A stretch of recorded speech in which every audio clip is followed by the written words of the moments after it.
started discussing the unit 3.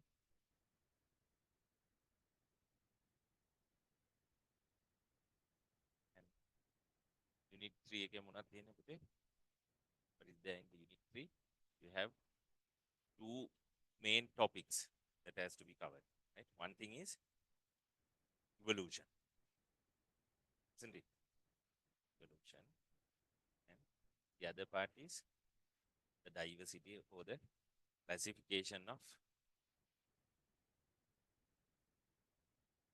bioorganisms. Right? These are the two parts that you are going to learn: evolution and the diversity. Because of the diversity, we have to classify the organisms and learn uh, what are those organisms and how we are going to learn by grouping them into the some of the groups, right? So evolution part, right?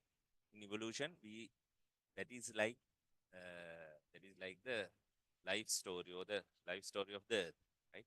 When the life is originated, uh, how long? How long back? Sorry, the origin of Earth. Origin of Earth. How long ago? 4.6 billion years ago, right? You know, 4.6 billion years ago, the Earth started as a result of this Big Bang theory and all those things, right? Then the origin of life on Earth started on 3.5 billion years ago. And when was the first photosynthetic organism started?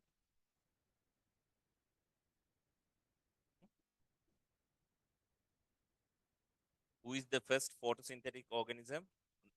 Cyanobacteria, right?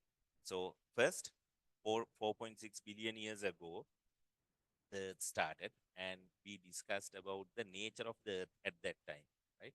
So it was like a war field. All these chunks of ice and rocks are falling on the Earth, and high temperature is there. It is exposed to high UV radiation, and lightning is there. Volcanic eruptions are there. Hydrothermal vents are there. Alkaline vents are there. So likewise, it is highly high energetic reactions are occurring with high temperature, and you can't have life at that period, right? And about the atmosphere, what about the atmosphere? We give a name for atmosphere. At that time, it is a what atmosphere? Do you have oxygen at that time? No, very rarely, right? Because of that, were there any oxidative reactions? No. Then you had only the reducing reaction. So we call it, it is a reducing atmosphere. And that reducing atmosphere is filled with what? Water vapor, right? You just imagine now how much of tons of water will be there in the oceans. Now, all this water was there at that time at the atmosphere because of high temperature. So this is filled with heavy water vapor. And other than water vapor, you had, what are those? You had several other gases. What are those? Very few of oxygen. The other ones are very good: carbon dioxide, ammonia, methane, nitrogen, nitrogen oxide, right? So those are the things. Now, with this high radiation, lightning, and all these things in this atmosphere, right? So lot of reactions were occurring, the reducing reactions, and then after millions of years, then the Earth gradually went on cooling, right? So it went on cooling, and once the temperature of the atmosphere and the surface of the Earth came down below 100 Celsius, the water vapor started to condense into the Earth and start making the oceans, right? So then, after billions of years, then after millions of years later, they, because now still, though the oceans are made, right? Still the lightning, UV radiation, somewhat of high temperature, and these alkaline vent and hydrothermal vents, all these things are there. So because of this high energetic events in this ocean, there were the abiotic synthesis of organic molecules, right? Organic molecules. So they started the production of organic molecules from what? From inorganic molecules, right? That is called abiotic synthesis of organic molecules, right? So the oceans at that time were filled with these organic molecules which are originated naturally as a result of these high energetic reactions, right? So then we give a name for that ocean which is filled with organic molecules. What is that? Primitive soup, right?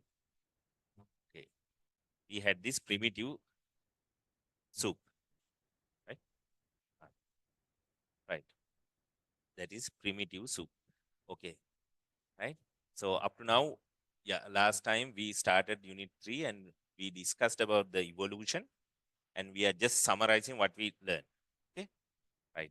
So from the primitive soup, what started, then you now in the primitive soup, you have high concentration of organic molecules. And these organic molecules then collectively uh, started to polymerize, right? So in organic molecules, in the primitive soup, you had amino acids and nitrogenous bases, right? So these were polymerized and they made proteins and nucleic acids, right? All these proteins and nucleic acids were incorporated into oil vesicles, oil vesicles, and made a structure called protocell. Can you remember? Protocell, right? So then with the evolution, this protocell was diverged into prokaryotic cell and then eukaryotic cells started, right? So that is about the evolution. So with this evolution, right, 4.6 billion years ago, Earth started. 3.6 billion years ago, life started. 2.7 billion years ago, photosynthesis started. And as a result of that photosynthesis, the the ocean was saturated with oxygen, and later the atmosphere also saturated with oxygen, and then became the eukaryotes, right? Okay, right. Now, as a result of all these evolution, now you have a Earth that you can see today, and you have huge number of species on this Earth, right? Now, the thing is, human beings wanted to study everything, right? About the environment, about the non-living things, about the living things, and they want to develop throughout the history. So scientists wanted to study and learn about the organisms on this earth, right? I told you at the beginning, everything on this earth can be divided into two categories, right? What are those? One part is the non-living thing, and the other part is living things, right? So all the living things, living organisms on this earth is collectively called biosphere, right? Okay. So you have bioorganisms,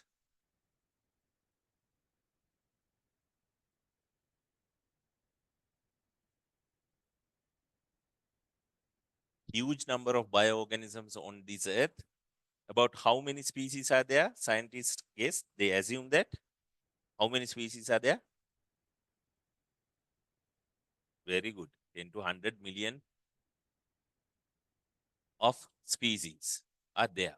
100 million. That means types of organisms are 100 million. So how are you going to study this much of organisms on this earth? It is very difficult, right? Now, that is why the scientists move on to a concept of classifying these organisms into identified easy groups, right? So the concept of classification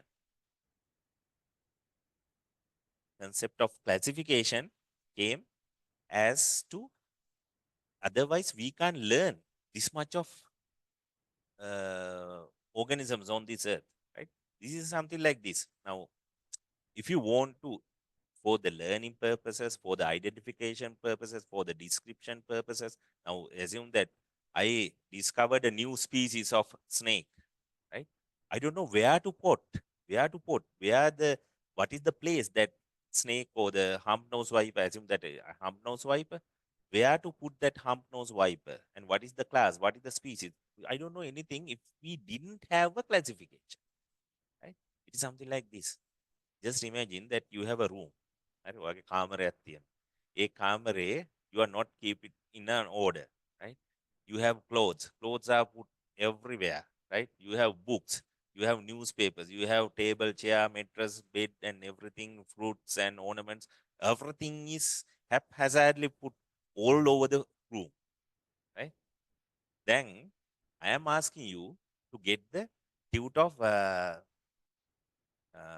the qualities of water or the chemical nature of the cell.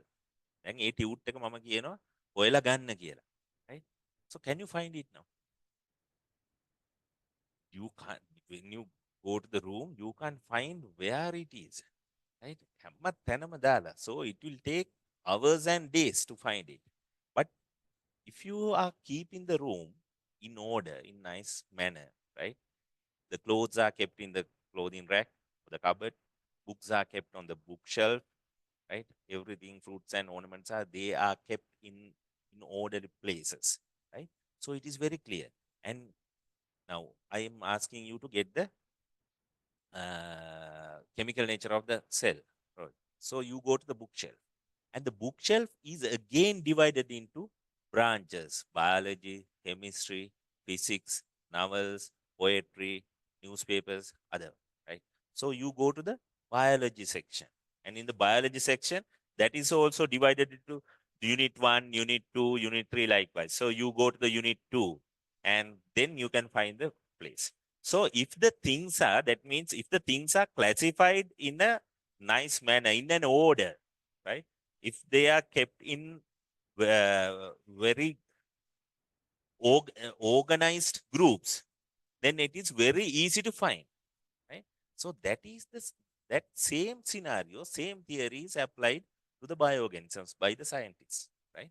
Now, when you learn also, try to put the things in your mind, in your memory, according to this classification, right? You, in your brain, you keep a part for the chemistry, keep a part for the biology, keep a part for the physics, likewise. Then once a question is asked, then you can go through that pathway to the specific place where it was stored, right? The knowledge is like also like that, right? So that is the basic, the requirement of the scientists, why they wanted to classify, because you have huge number of organisms on this earth, huge diversity. For the purpose of studying, describing, and learning and discovering the new species, they tend to classify organisms, right? Now, this classification, right? There are two types of classification, right?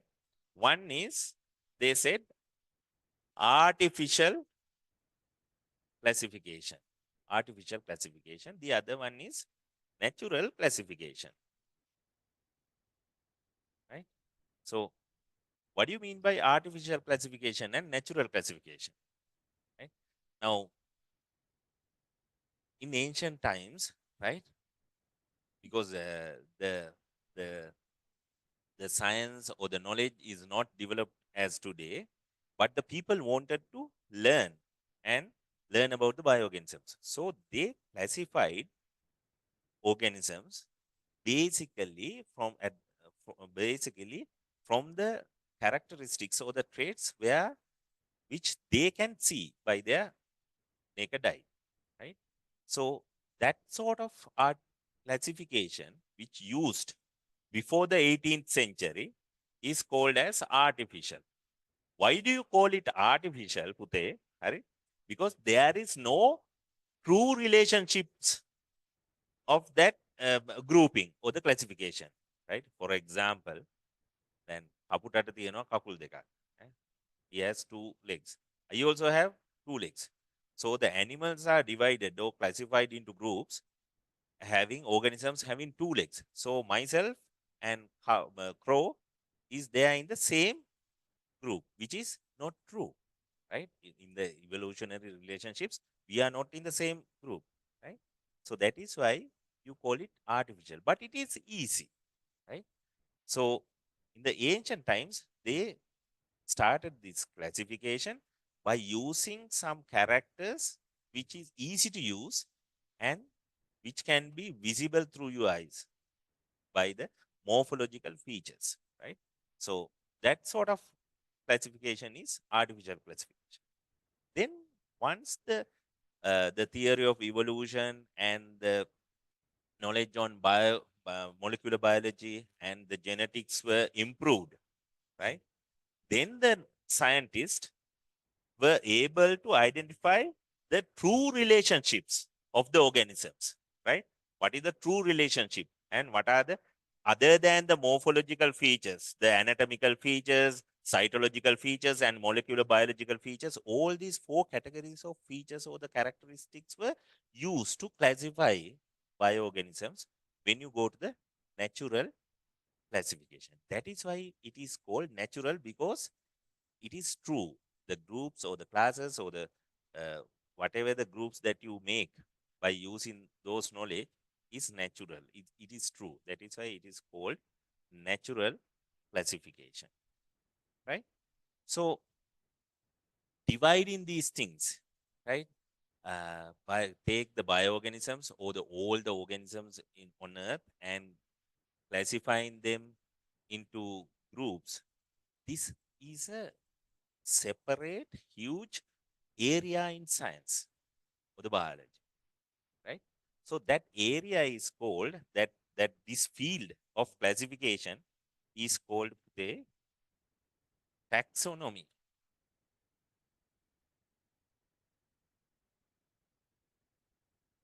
Taxonomy, right? So taxonomy means it is the science or the area which is interested in classifying, identifying, describing, and naming the bioorganisms, right? So that field is called taxonomy. Okay, like anatomy. What is anatomy? Anatomy means learning about gross structure. What is physiology? What you are learning about the functions of the body. Biochemistry means learning about the reactions in our biomolecules in our body. Right? Likewise, ecology means learning about the environment. Right? Likewise, taxonomy is dealing with the identification and classification and description of bioorganisms, right? So that is totally the taxonomy. So the people started classification of bioorganisms from the ancient times, and that is artificial classification. And once they are developed with the knowledge of molecular biology and genetics, they moved on to the natural classification, which is true. They were able to find the true relationships of the organisms. Okay, so that is about artificial natural classification, right? So we'll just go to the note on that area, right? So there are methods of artificial and natural classification. Get your notes. Grouping the organisms according to their common characteristics is called classification, right? Now, taxonomy, right? Taxonomy is the, now write it down. Taxonomy is the scientific study. Taxonomy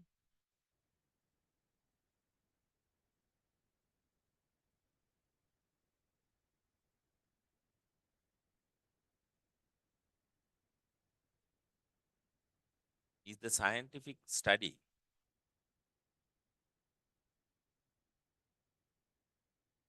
on classification,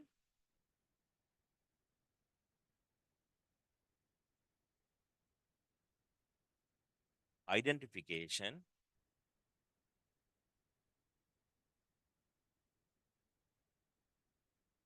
nomenclature,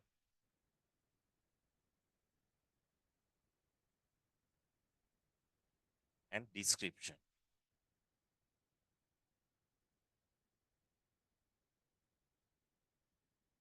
So taxonomy is the scientific study of classification.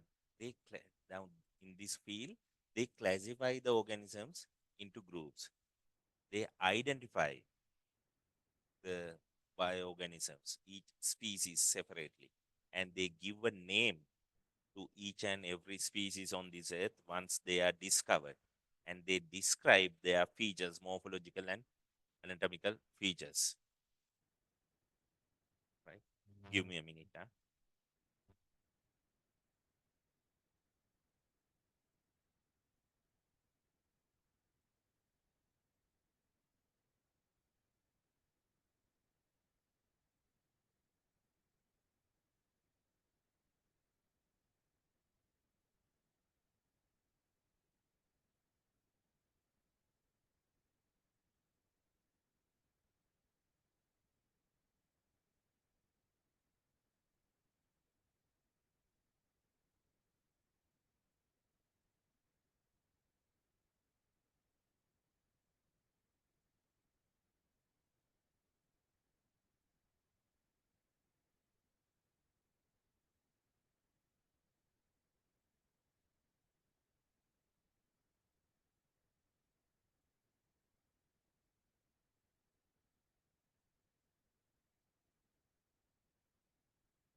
Okay, right.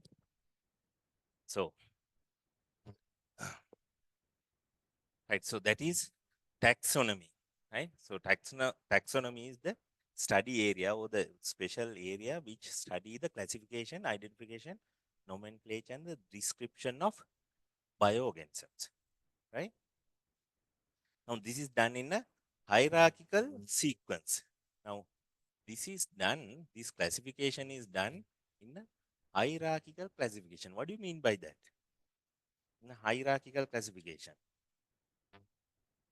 in a hierarchical manner, right? That means it's like a pyramid, right? There's a topmost part, and the second one, third one, likewise, there is a order, right? Now, if you take the administration of a country, in this country, what is the hierarchy? The highermost person, president, and uh, vice president or the prime minister. Likewise, you have a pyramid like. In our house also there is a the hierarchical order, right? Who is having the most powerful, the power, the father or the mother? Mother, right? Right. Likewise, we are in somewhere here. So if uh, you have your younger brothers or sisters, they are rely on here, right? So likewise, hierarchical manner means you have a order or there is a organizational pattern like a pyramid, right? So this classification is also done like that, right? Now, if you take the whole organisms on this earth as life, they are divided into domains, then they are again divided into kingdoms, and the kingdoms are divided into phylums, right? So likewise, you get a hierarchical manner, right? Pyramid like thing in this classification, right? So there are two methods of classification. What are those two methods? Artificial classification and natural classification. In artificial classification, right? So the grouping is done based on few pre-selected unifying characters, right?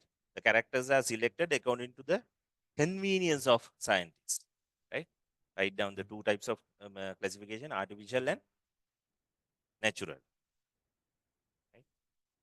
So now we are reading about the artificial classification. Okay, right.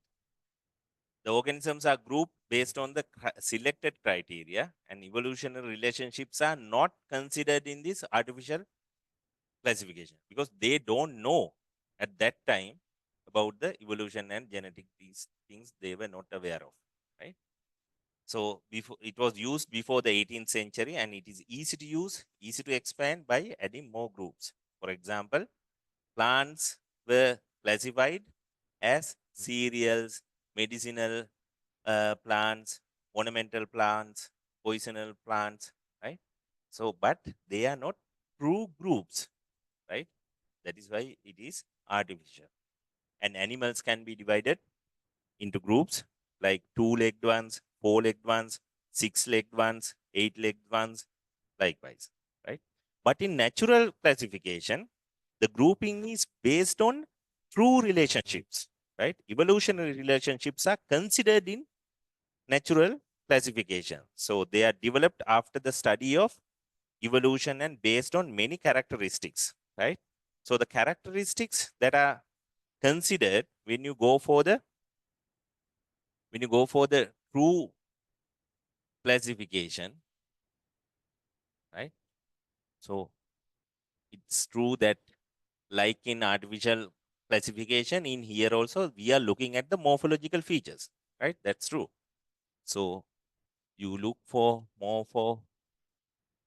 morphological features, then about the anatomical, when you cut it down and chop it down, anatomical features, and you look for uh, the cellular level experiments, cytology, cytological evidence, and also you look for molecular biological features, right? Now, these characteristics are considered and deeply studied and experimented when you go for a natural classification.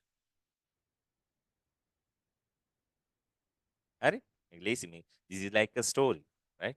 So the evolution, origin of the earth, origin of life, origin of photosynthesis, origin of eukaryotic cells, all these are like a story. සුරංගනා කතාවක් වගේ fairy tale එකක් වගේ, right? So now classification වලදී there are two types, artificial classification and natural classification. Natural classification वलदी we are considered, we are emphasized, and we are uh, targeting these features when you want to classify an organism, right? Morphological, anatomical, cytological, and molecular biological features, right? So write it down. Characteristics which are focused are the morphological, anatomical, cytological, and molecular biological.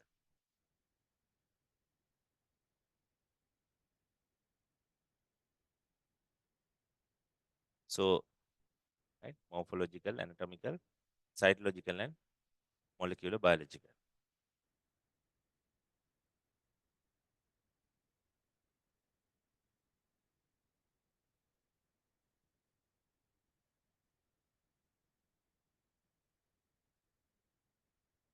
Right. So once the organisms are classified in this natural classification, then you get these. Now the plants are divided into divisions called bryophyta, lycophyta, pterophyta, cycadophyta, likewise, etc. Right? And the animals are divided into phyla called Cnidaria, Platyhelminthes, and etc. So and so. Right? Not like two-legged, four-legged, eight legs. ඒ විදිහට නෙමෙයි classify කරන්නේ. මේකේ there is another a deep scientific way of classifying, right? So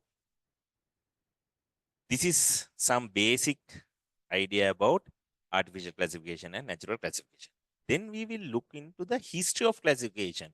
Who started the classification first without knowing any of these molecular biology evidence? But still, people started from the 1960s, right? Not the 1960s. In 16th century, they started, and there is a history of classification starting from the Aristotle, right? So we'll look into that history of classification.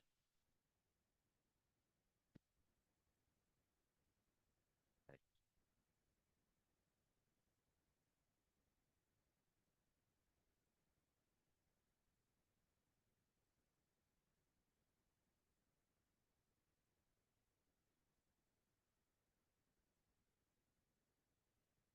History of classification. Now, the first one to classify the organisms this world is the Aristotle, right?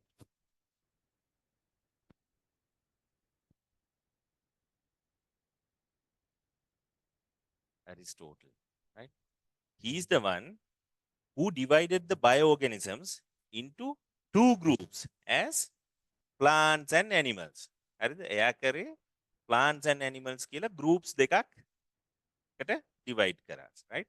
So he is the one who did the classification first in the history. And what he did was he divided the bioorganisms on this earth into two groups, like plants and animals. Right?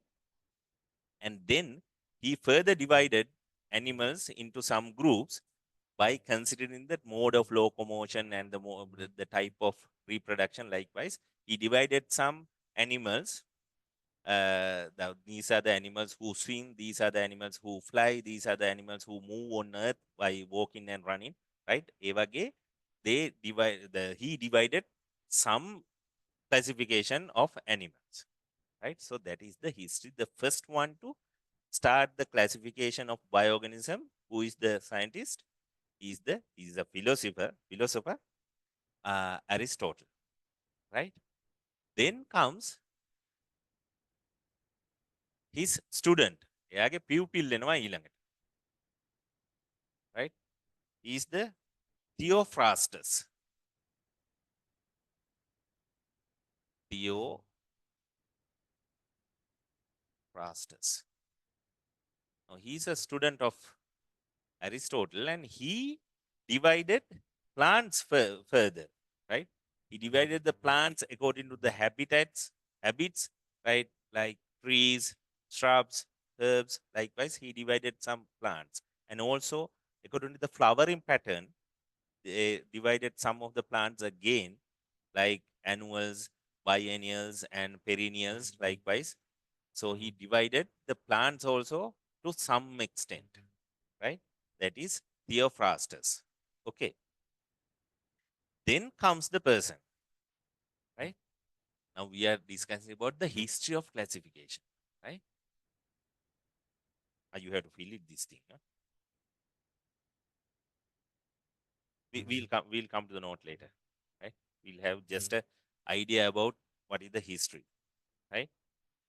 Now Aristotle divided organisms into plants and animals, and he divided some further clarification or the classification about the animals. Theophrastus is the student of Aristotle, and he divided plants into some groups.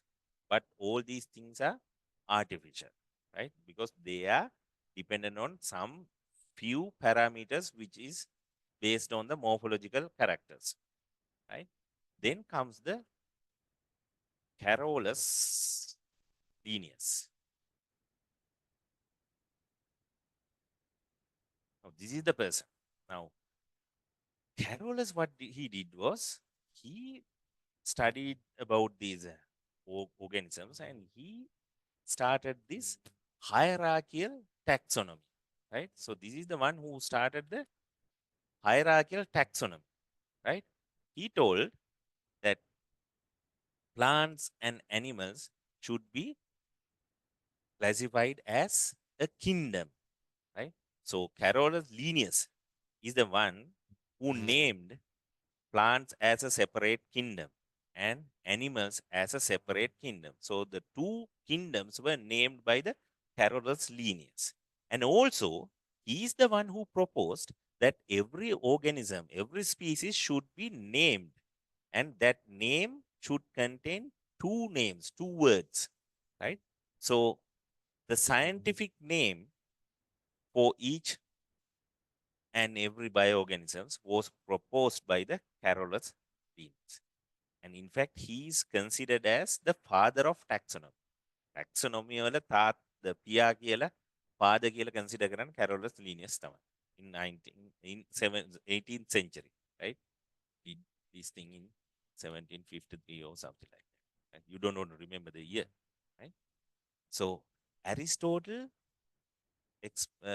classified plants and animals, and Theophrastus some division of plants. Carolus Linnaeus is the one who proposed that there should be a kingdom, and he named the kingdom Plantae and kingdom Animalia. And also, he proposed a scientific name which contains, that is called binomial nomenclature, right? Binomial nomenclature that was proposed by Carolus Linnaeus, right? Okay. Now, then at this time, up to this time, you know only about the bioorganisms which you can see from your naked eye. So that is why the only explorable organisms are plants and animals. But with the invention of the microscope, later scientists found that there are some organisms which you can't see from your naked eye. Those are called microorganisms, right? So now you have, other than plants and animals, now you have microorganisms also. And they understood that they cannot be grouped in either into the plants or either into the animals. So those microorganisms should be categorized or classified as a separate unit. Now then comes the scientist called Ernest Haeckel.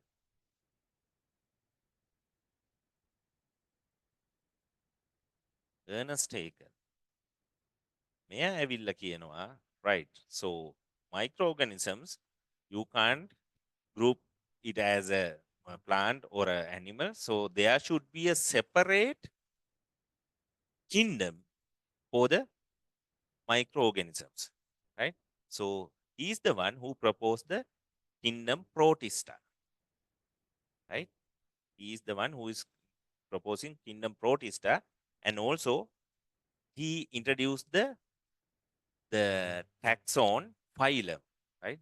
Now we still didn't go for the hierarchical level, so uh, the hierarchy of taxonomy. Now it starts from the domain phylum. Likewise, you have 8 levels or 8 ranks in taxonomy, right? In that case, Ernest Haeckel is the one who introduced phylum, right? And Carolus Linnaeus introduced species, genus, order, and class, right? Those were described by the Carolus Linnaeus. And then after the discovery of microorganisms, Ernest Haeckel discovered that there are some another set of organisms which cannot be classified as plants or animals. Then he introduced the kingdom Protista, right? Then later, right,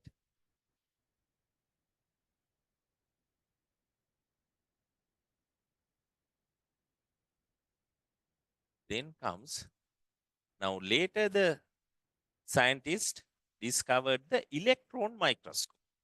And after the electron microscope discovery, the people discovered that there are set of organisms which they don't have a true nucleus. So they are called prokaryotes. Now, after the discovery of electron microscope, scientists learned about the prokaryotes and eukaryotes. Right. Then where to put eukaryotes? Now, sorry, the prokaryotes. Right. Now you have up to the Ernest Haeckel level, we have 3 kingdoms now: plants, animals, and protista. Right. Now, now we have the prokaryotes also. Right. Once you have the prokaryotes, you can put them in either of these 3 kingdoms. Right. So now comes the Robert H. Whittaker. Right. Robert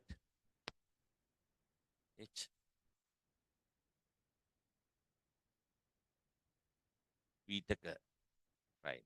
Now he proposed a theory or the hierarchy of taxonomy of containing 5 kingdoms.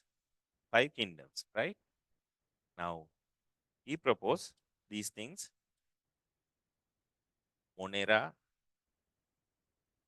for prokaryotes, and Protista, which is eukaryotic but microorganisms, and fungi, plants, and animals. Right? So Robert H. Whittaker is the one, remember, right? Remember, he is the one who proposed 5 kingdoms, right? All the organisms were grouped into 5 kingdoms by whom? Tell me the name. Hmm? Robert H. Whittaker. Whittaker, or Whittaker, or whatever the thing. Pronunciation not important, but you have to write correctly, right? And then, right. So later, now the electron microscope story is also finished. Now then the scientists learn about the genetics, about the DNA sequence, the nitrogenous base sequence of DNA, RNA, and their evolutionary relationships. All were discovered later after the discovery of the improvement or the development of this genetics, right? Molecular biology. Now, then the scientist identified and they understood that these five kingdoms are not going to work. There are set now. If you take this Monera group, which are prokaryotes, they have a huge difference between set of. There are huge number of species, and also there is a difference between set of. There are two sets of prokaryotes. So then they went for a domain system, right? Now these are kingdoms. Superior to that, they introduced domains, right? All the kingdoms were then categorized under the domains, right? So they proposed three domains. Now the person comes with this proposal is Carl Woese, right?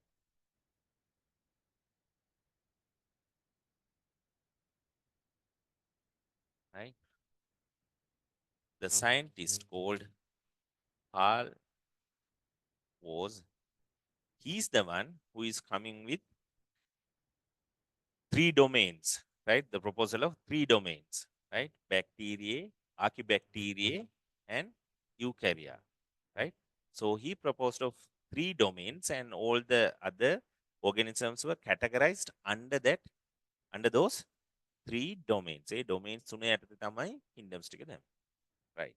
So what we are discussing about the මේ කිව්වේ මොකද්ද මම කෙටියෙන් about the history of classification. History ගැන කියත් පොඩ නිදිමතක් එනවනේ. Right? It's true that make a logical name, but remember it as a story. Okay. Now, starting from the Aristotle, quickly right? History. Now, what we are discussing is about the history of classification. Classification. Now, the classification is done with the natural classification is done today, right? With lot of scientific evidence. Now, එතනට එනකන් how the history came from the artificial classification එකේ ඉඳන් අද වෙනකන් මේ classification එක ආපු හැටි, that story is the history of classification. හරි? So Aristotle started the classification. Aristotle මොනවද කරේ ඉස්සෙල්ලම? He divided the organisms into two groups. What are those two groups? Plants and animals. හැබැයි Aristotle කිව්වේ නෑ about the word kingdom. He didn't introduce the word kingdom, right? MCQ වල පටල ගන්න එපා. The word, the kingdom was proposed and introduced by whom? Hmm? ඇහෙන්නේ නැහැ. කවුද? Robert H. Whittaker? ඊබං. ඊට කලින් Carolus Linnaeus ගැන කිව්වේ. He is the father of taxonomy කියලා. හරි? Or Aristotle කිව්වේ there are two groups of plants and animals කියලා. Animals පොඩ්ඩක් describe කරා.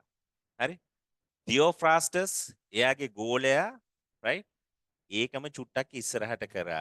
එයා plants තව ටිකක් categorize කරා. All these things are the classification of Aristotle, classification of Theophrastus, both are artificial, right?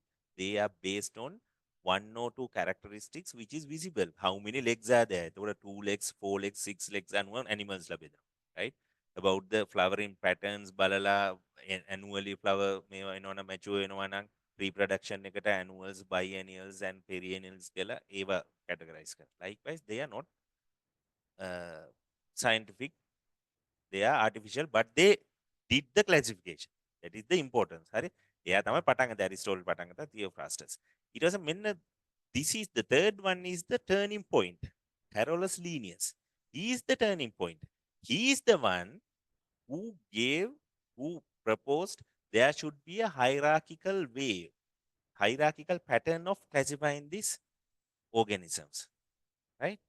So that is why he introduced there is a kingdom called plants.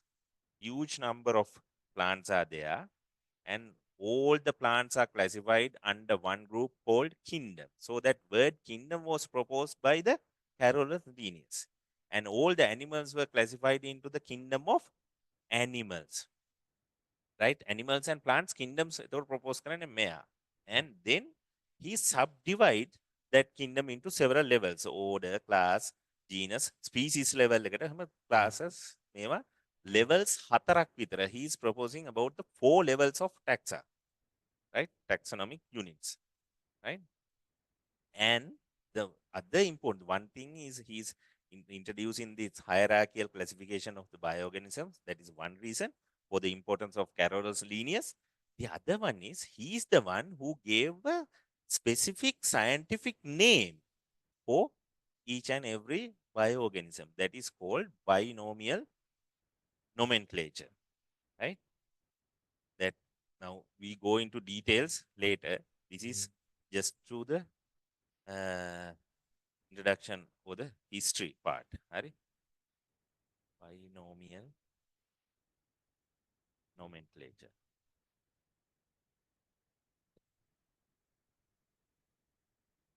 Right? So he's the one who introduced the binomial nomenclature and also the taxonomy hierarchy.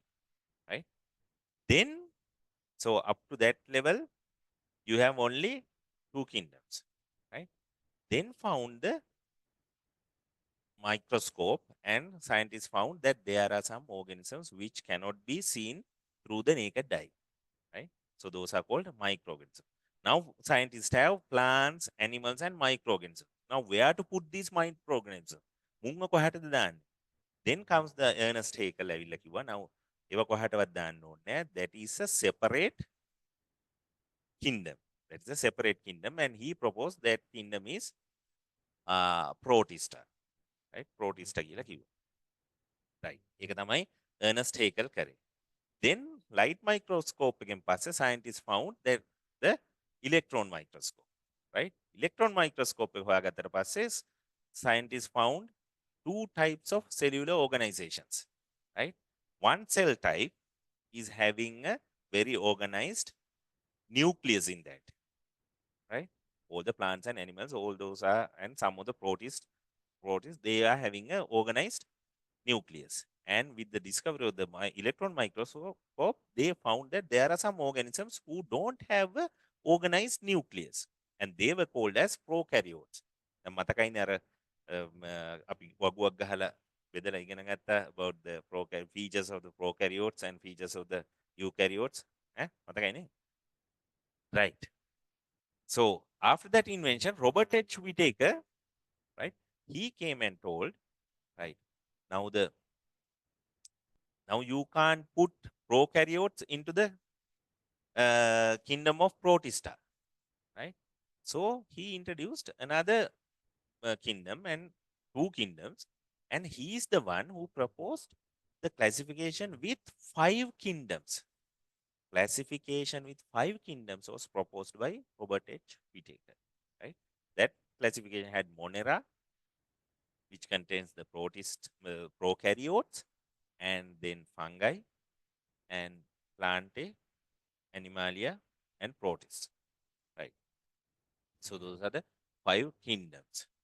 And then with further development of science and with new inventions of genetic molecular biology, now there is a huge diversity among the kingdom of Monera.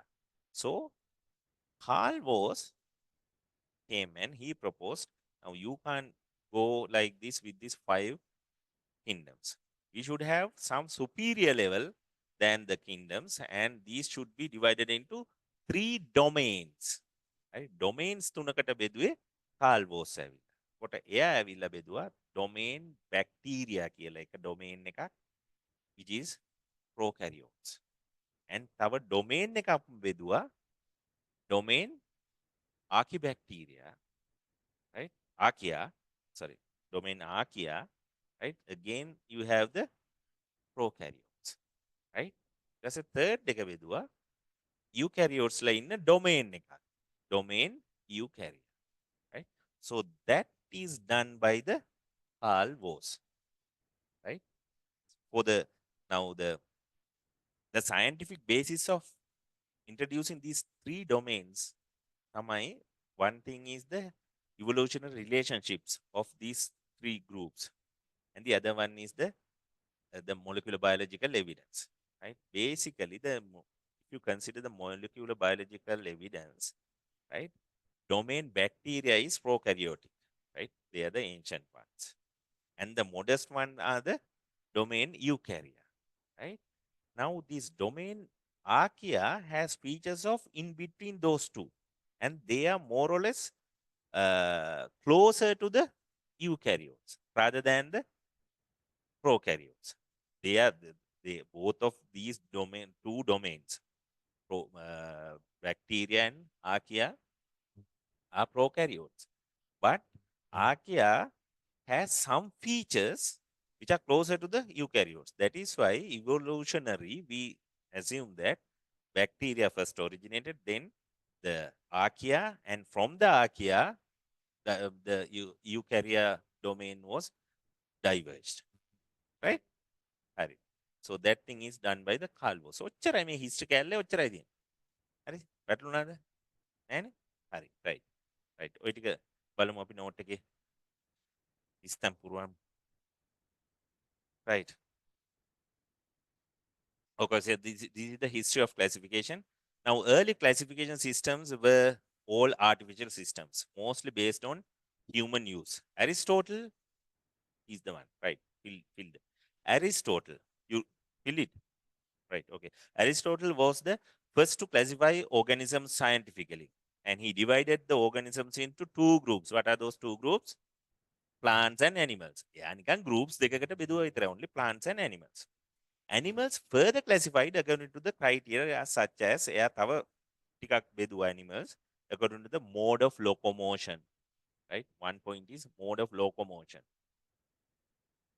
Animals who fly, animals who swim, animals who run and walk on lands. Likewise, one characteristic he concentrated was mode of locomotion. The second one is the reproduction. Second one is the reproduction.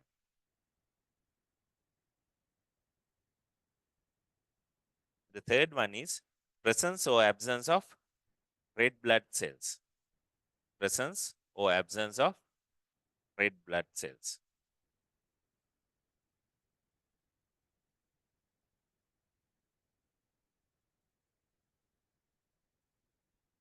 Right. Important thing is, okay, මතක තියාගන්න, Aristotle is the one who started the classification, and he just divided the organisms into plants and animals. Then comes the pupil of Aristotle. He is the Theophrastus, right? Theophrastus classified plants according to the habitats and according to the lifespan. Theophrastus, Theophrastus, Theophrastus. Right. Then comes the Carolus Linnaeus, right? He is a Swedish botanist. He's the one who started the taxonomic hierarchy. Carolus Linnaeus. Right? He is considered as the father of taxonomy, and he introduced by what he introduced. He did two things. I told you two things. One is the hierarchical taxonomy was introduced by him. Right? The other one is he gave a name for each and every one of the bioorganisms. Right? That name was known as, that system is called binomial. Binomial means you have two names. Binomial nomenclature. Nomenclature means the system of giving a name. Right? So he introduced binomial nomenclature. And he identified identified two kingdoms of organisms, plants and animals. He identified two kingdoms of organisms, right? එතකොට මේ plants and animals kingdom එකකට දාලා classify කරේ Carolus Linnaeus, not the Aristotle. Kingdoms of organisms, plants and animals.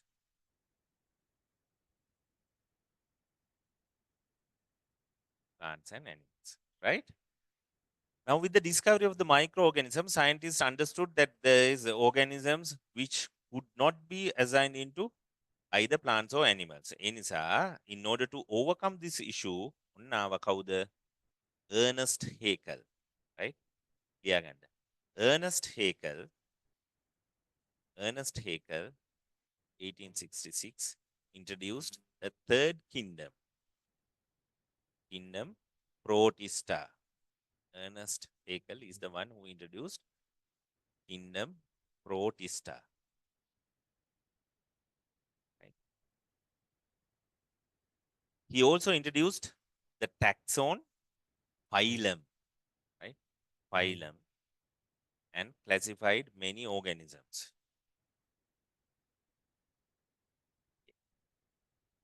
Right? Aristotle, plants and animals, mea plants ටිකක් මේවා කරා, Carolus Linnaeus kingdoms මේවා කරා, and the binomial nomenclature, and he is the one who discovered about the Protista. Right? Then the Robert H. Whittaker, right? With the discovery of electron microscope, biologists identified prokaryotes and eukaryotes. So Robert H. Whittaker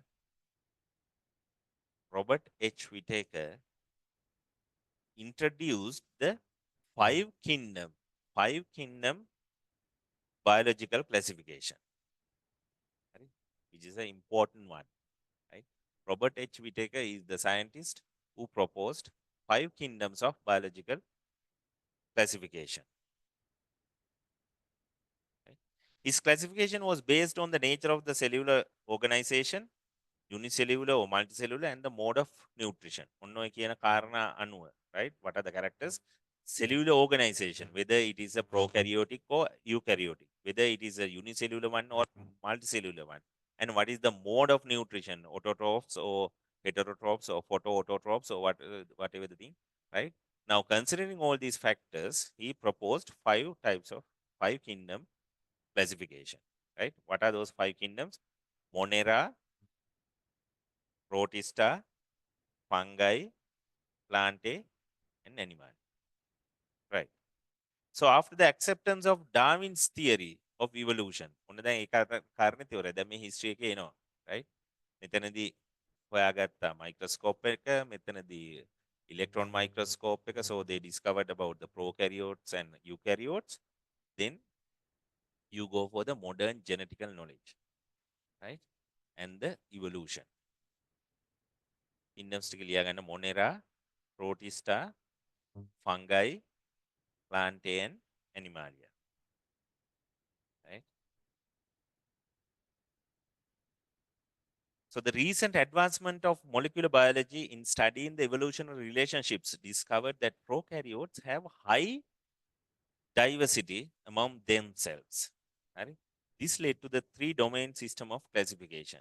What I mean, prokaryotes la තිබ්බ ලොකු diversity එක හින්දා ඔන්න Carl Woese proposed 3-domain system.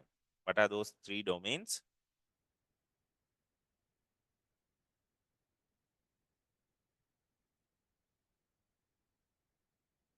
What are those 3 domains? Bacteria, archaea, and eukarya.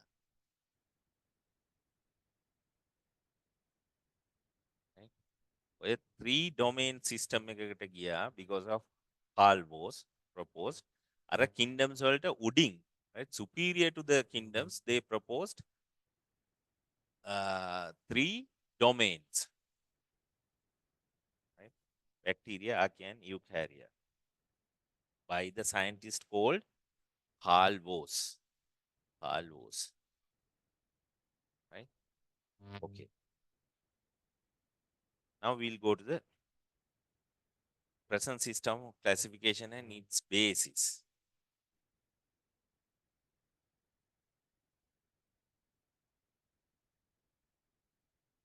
Now, present system of classification. And in fact, here we are going to discuss about the basis of present system. අද අපි කොහොමද classify කරන්නේ, and what are the basis, or what are the points that we are focusing on. හරි?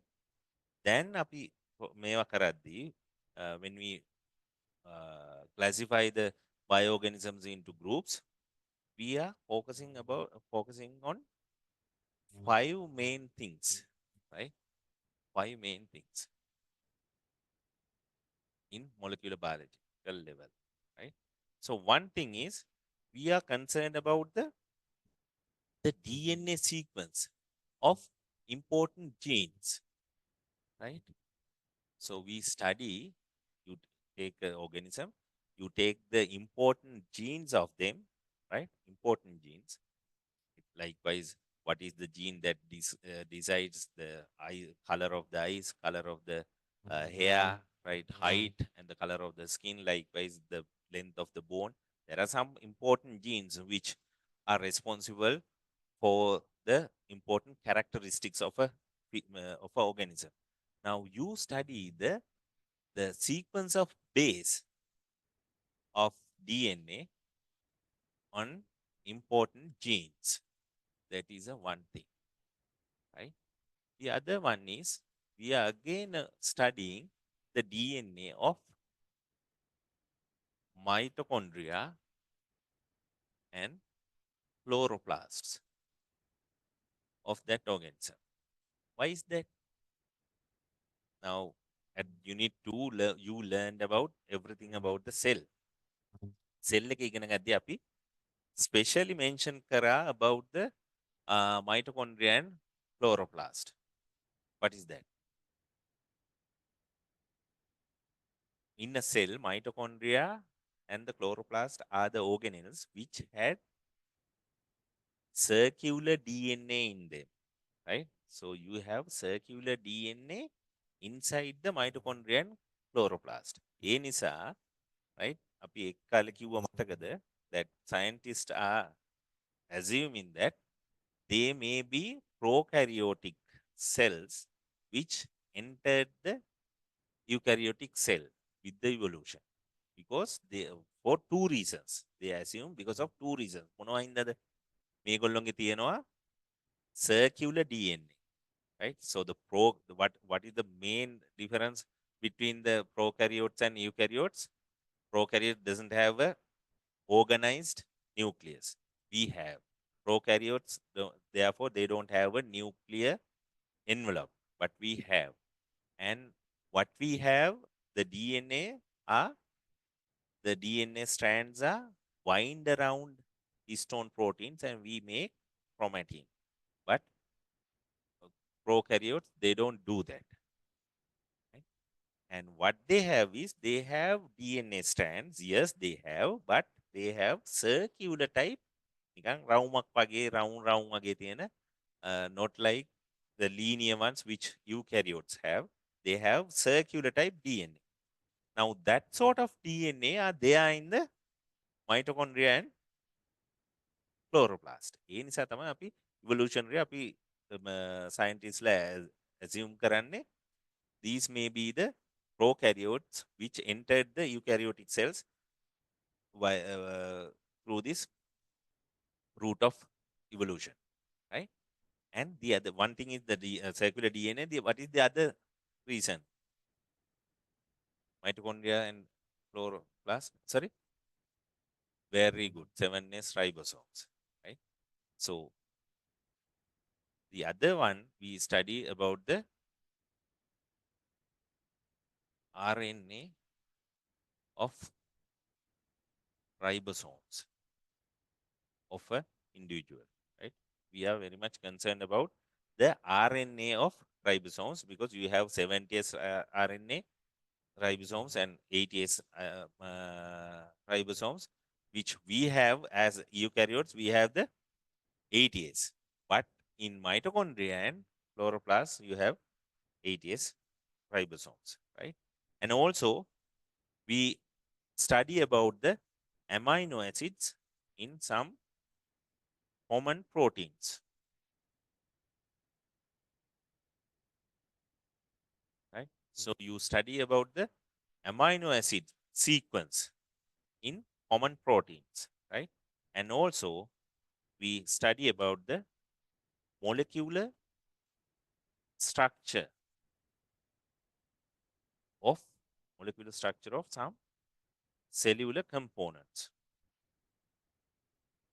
Likewise, you study about the plasma membrane. What is the constituent of plasma membrane of organism, right? By studying that, you can get an idea from where does that organism have come, right?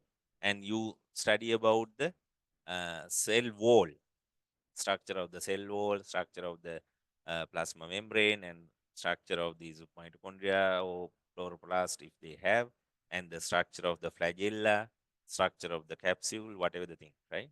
So molecular structure of those cellular components are studied.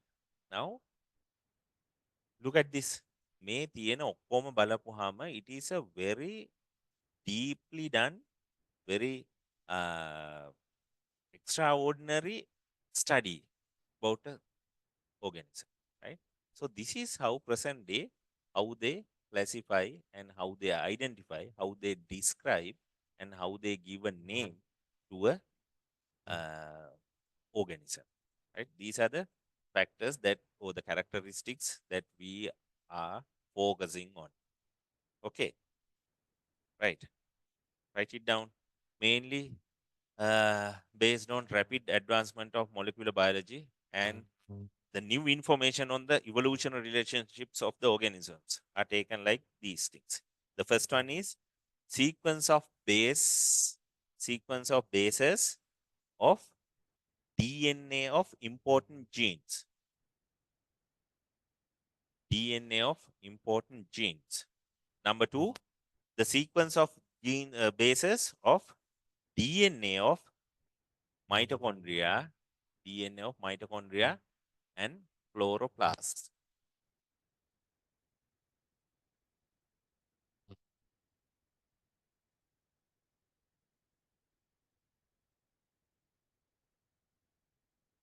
Mitochondria and chloroplasts.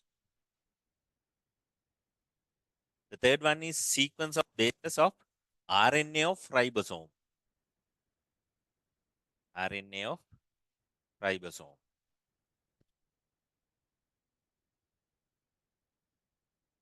Fourth one, sequence of amino acids in common proteins. Amino acids in common proteins.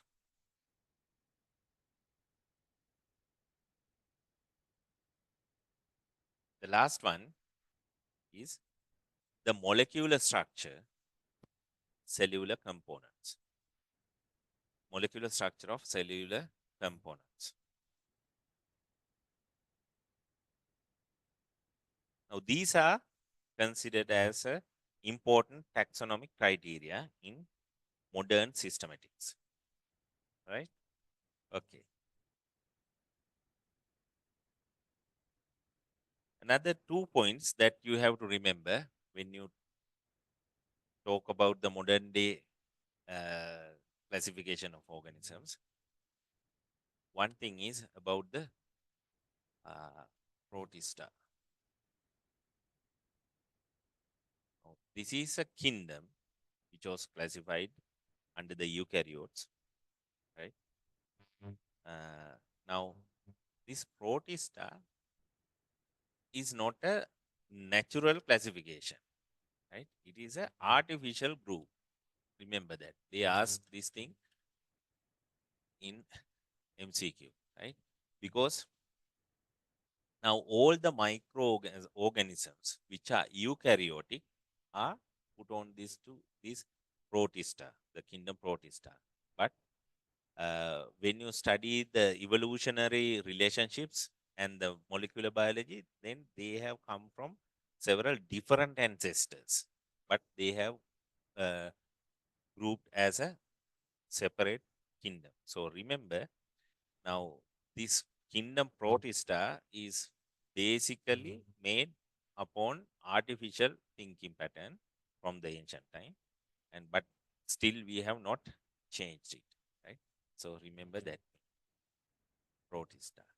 The other one is, the second one you have to remember is about the viruses.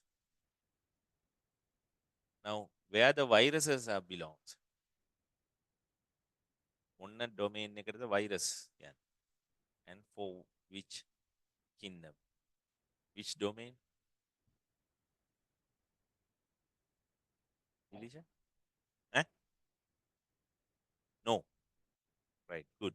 So, virus is not classified under either of these domains or kingdoms, right? Because it do not show the normal cellular pattern, cellular organization, right? So, virus is studied as a separate subject of virology, right? But they are not classified under these domain to species level of hierarchy of taxonomy. Viruses are not included to this one, right? They are kept separate, right? So remember those 2 points. Viruses are not included for the taxonomy hierarchical pyramid, and protista is there in that, but it is not a natural group. It is not a natural group. It is a artificial group in taxonomy, right? Remember those 2 points. Now, then we'll go to the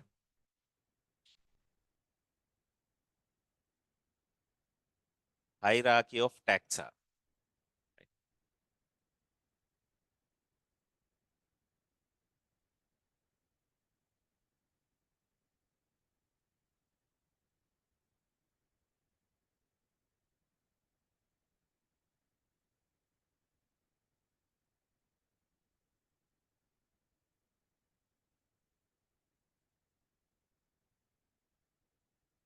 Now, present day hierarchy of taxa means now how the organisms on this earth are divided or grouped into classes. Mega karla tiyena levels keep it, right?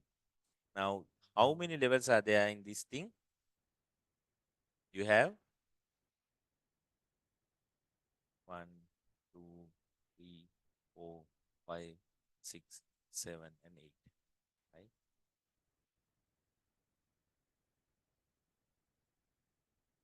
Right. So there are 8 levels or 8 ranks in this hierarchy of uh, taxonomy, right? The uppermost one is what? Domain, right? So how many domains are there? You have 3 domains. So all the bioorganisms on this earth is divided into 3 groups, 3 large, huge groups, right? Now this group, one group is called domain. Right? Then the domains again divided into groups called kingdom.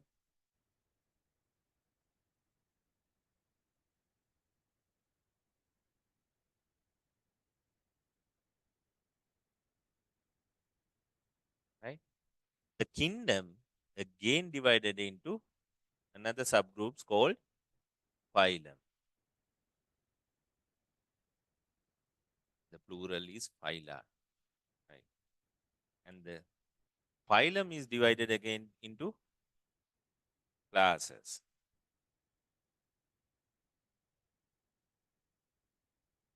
And classes again divided into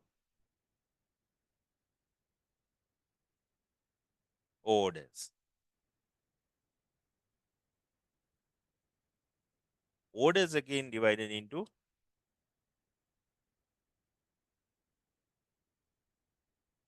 what? Orders are divided into family. Very good. And family again divided into what? Genus. And genus again divided into the last one, species. Right. So these are the 8 levels, so 8 ranks in hierarchy of taxa, right? Starting from domain, kingdom, phylum, classes, order, family, genus, and species. Right? මේක පැටලෙනවා කිද? නිකන් පිළිවෙල සමහර රට මතේ තියාගෙන අමාරුයි. මැද හරි පැටලෙනවා නම් මම කියන්න කතන්දරය. Right? There was a king in UK, right? He's a nasty fellow. He's very fond of girls and he's very eager of doing sex with girls, right? So because he's a nasty one, he's called dump king, right? Dump means nasty kalakani, again. So dump king Philip cares only for girls sex. Right? දැන් අමතක වෙන්නේ නැහනේ. Right. Dump King Philips cares only for girls sex. Right. උණුහරුප නෙමෙයි ඉතින් මේක. මතක තියන්න sex කමක් නැහැනේ. Right. Okay. So these are the now each this level is called taxonomic unit. Right. So domain is a unit, taxonomic level එකක් unit එකක්, and kingdom is a unit, phylum, classes, orders, all these are units, right?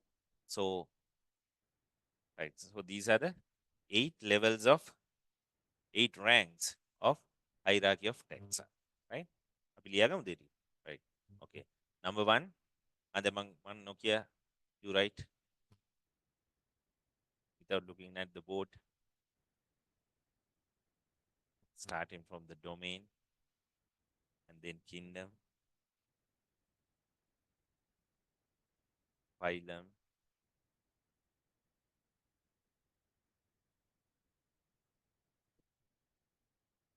classes, order,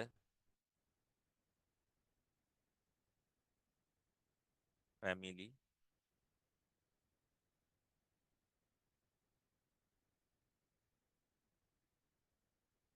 genus, and species,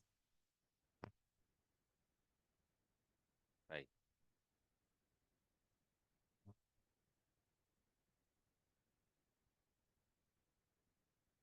Okay, right.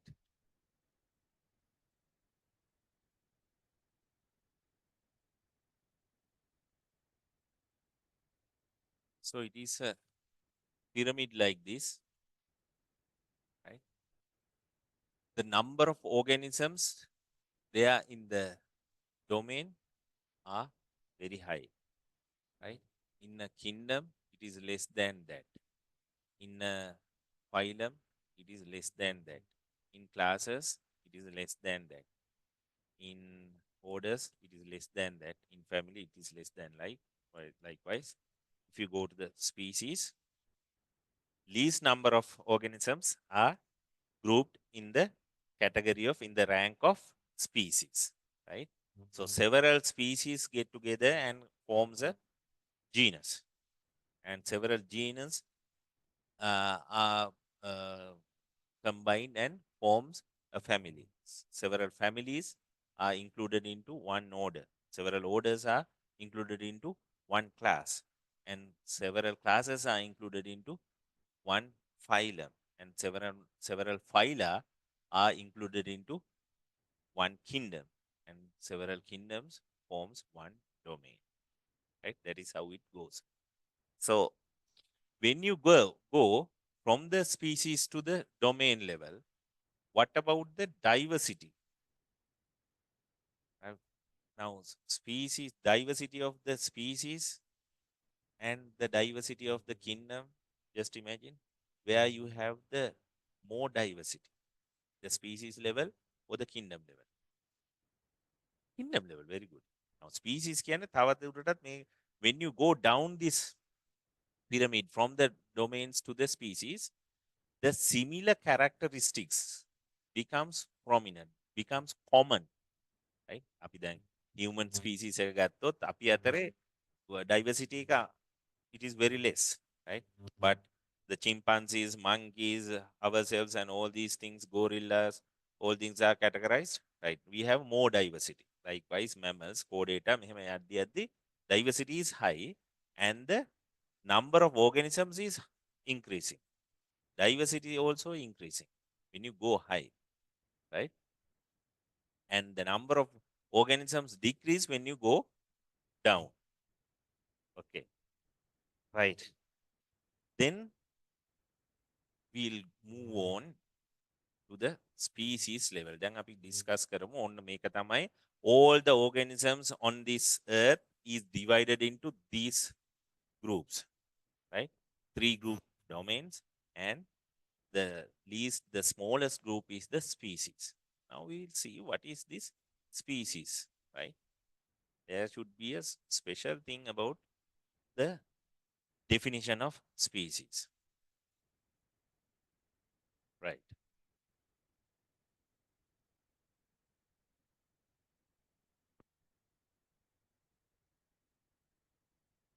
Now there is a definition for the species. Species is the smallest taxonomic unit in the hierarchy of taxonomy. Yes. පිස්තන් ටිකක් තියෙන පුරුවන් නේ. Right. So the note says from domains to species, right? From up to down. From domains to species, number of shared characteristics increase the decrease the increases. Number of shared characteristics increases. Next one, and the diversity decreases. When you go from domains to species level, the diversity decreases. හරි අඩු වෙනවා. ඒගොල්ලෝ ගොඩක් සමාන. Right? And from species to domain level, යට ඉඳන් උඩට යද්දී of the individuals,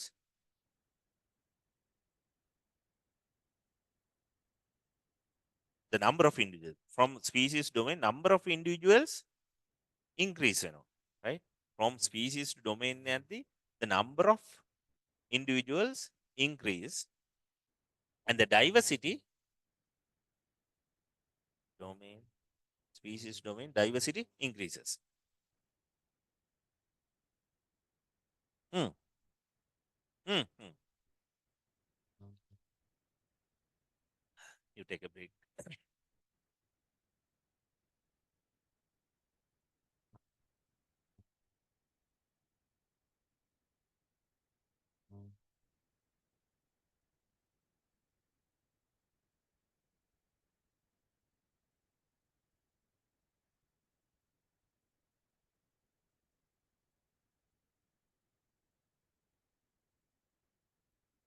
Right, okay, you take a break for 3 minutes.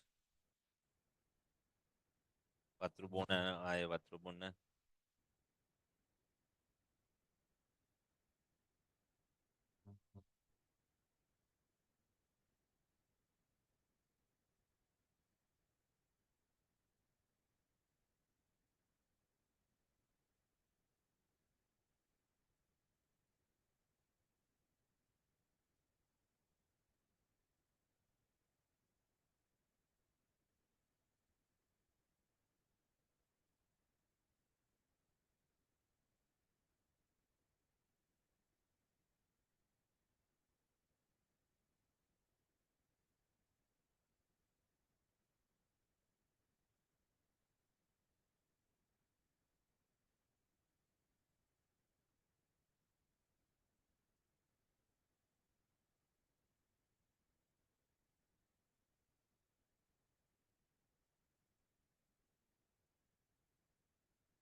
Right.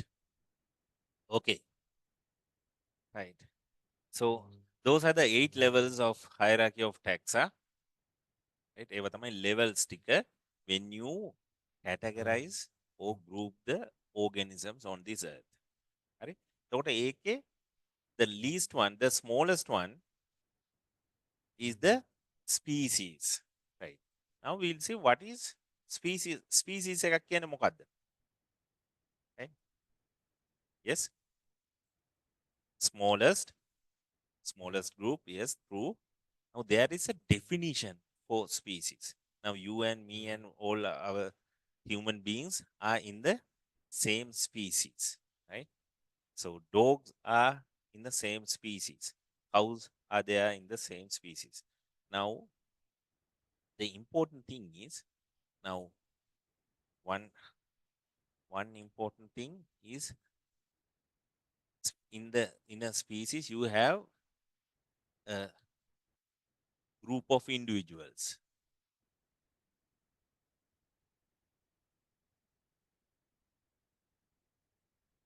Right? You have group of individuals, and they should be able to, they should have some common, they share some common characteristics. They are having similarities, more similarities than the other ranks, right? So they share more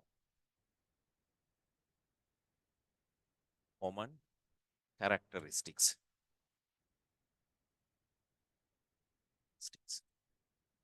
And then they should be able to interbreed, right? They should be able to interbreed, like reproduction for the male and female breed, right? So they should have the ability of interbreeding.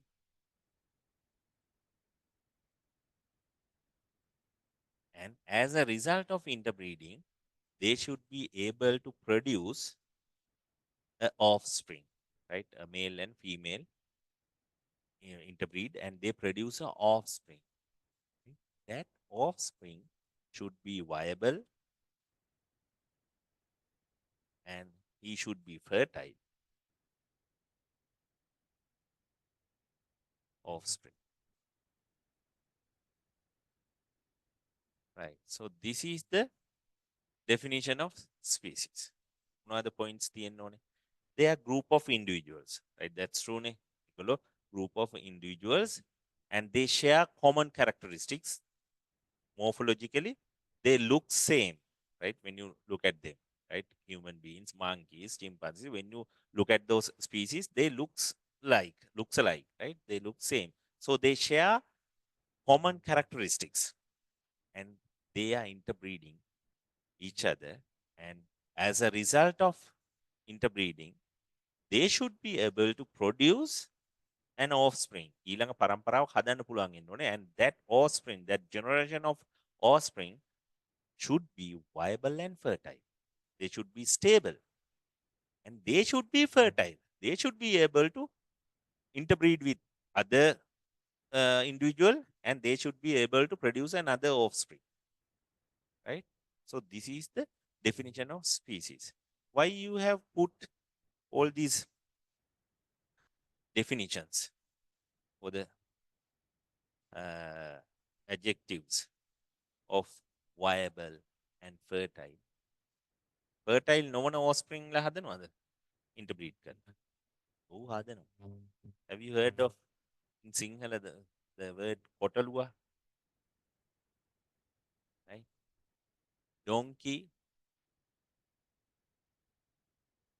interbreeds with horse, and they can produce a offspring. Have you heard of that? කොටලුවා කියලා එකක් හදනවා. Mule. You produce a mule. Right? ඒකේ ගන්නේ, you take a male donkey and it breeds with the female horse. So they give birth to a animal called mule, and he has the head is like donkey. Right? He has the donkey's head, and the other parts or the body and the legs are like the horse. Maru weda. Right. So if they can now they looks alike, right? Group of individuals, donkeys and horse, group of individual. Harine, right? That's true. Their common characteristics are there, somewhat common, but there are some difference, but somewhat common, and they can interbreed. Yes, they can have a breeding, and they produce offspring. That's also true. So if these two words were not there, right? If these two words are not there, the donkeys and horse becomes they are included in the same species. But the problem is these mules they can't produce by interbreeding with another mule or hinni. He can't. They can't produce the offsprings, though they are infertile. Sorry, why they can't produce? Because of genetical studies, Pute, they have found that uh, the donkeys are having 62 chromosomes and horse are having 64 chromosomes, and these mules they have 63 chromosomes, and because of that they can't produce fertile germs, sperms or ovums. 63 you can't divide it, right? But here you can have 31 plus 32, so altogether 63, right? They are made for these agricultural purposes. මොලේ නැති ඇඟේ වැඩ ගන්න පුළුවන්. අස්සයාගේ මගේ වැඩ ගන්නවා කියන දෙයක් කරනවා බූරුවෙක් වගේ. Right? Mules. Right? But they are not in the same species. Hari Pute. So finally, this is the definition of species. Now, species points hatra mamme points hatra one definition, right? One sentence. One mamme divide kare kali hatra points hatra. Those 4 points are very important when you write the definition, right? To get the full marks for the definition of species, you should have all these 4 points. Now, read it again. What is a species? It is a group of individuals who share the common characteristics, and they should interbreed, and they should be able to produce viable, fertile offsprings as a result of interbreeding. Right? Okay. So that is the definition of species. Right. Now,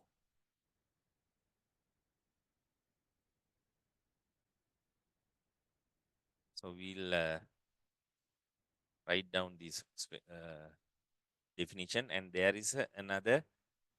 There are some other three definitions of species which are not that much common about the farm morphological species and the ecological species concept and phylogenetic concept. Right. First, we will write this thing and finish it. Right. What is biological definition of a species, Dilisha?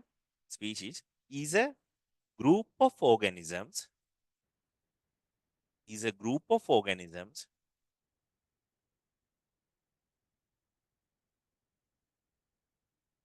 who shares similar characteristics, group of organisms who shares similar characteristics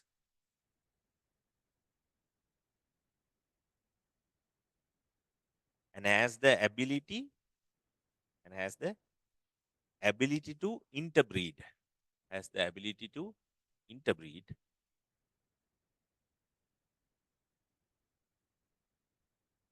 has the ability to interbreed and produce viable, fertile offspring, viable, fertile offsprings.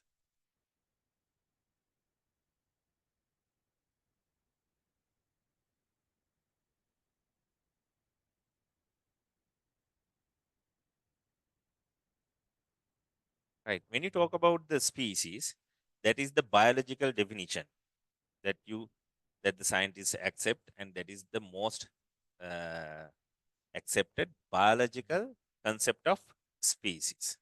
Now there are some other definitions, another three definitions about the species, right? One is the morphological concept of species. The other one is the ecological concept of species. And the other one is the phylogenetic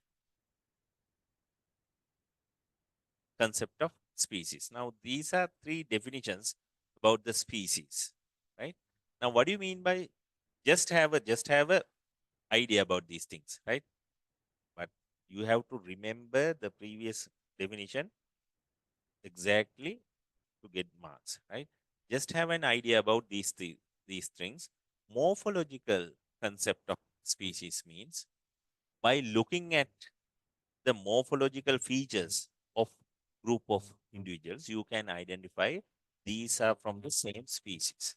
අපිට එහෙම බලලා කියන්න පුළුවන් by looking at the morphological features, these are from the same species කියලා. So use the morphological criteria to identify and distinguish a species. That is the morphological concept of species, right?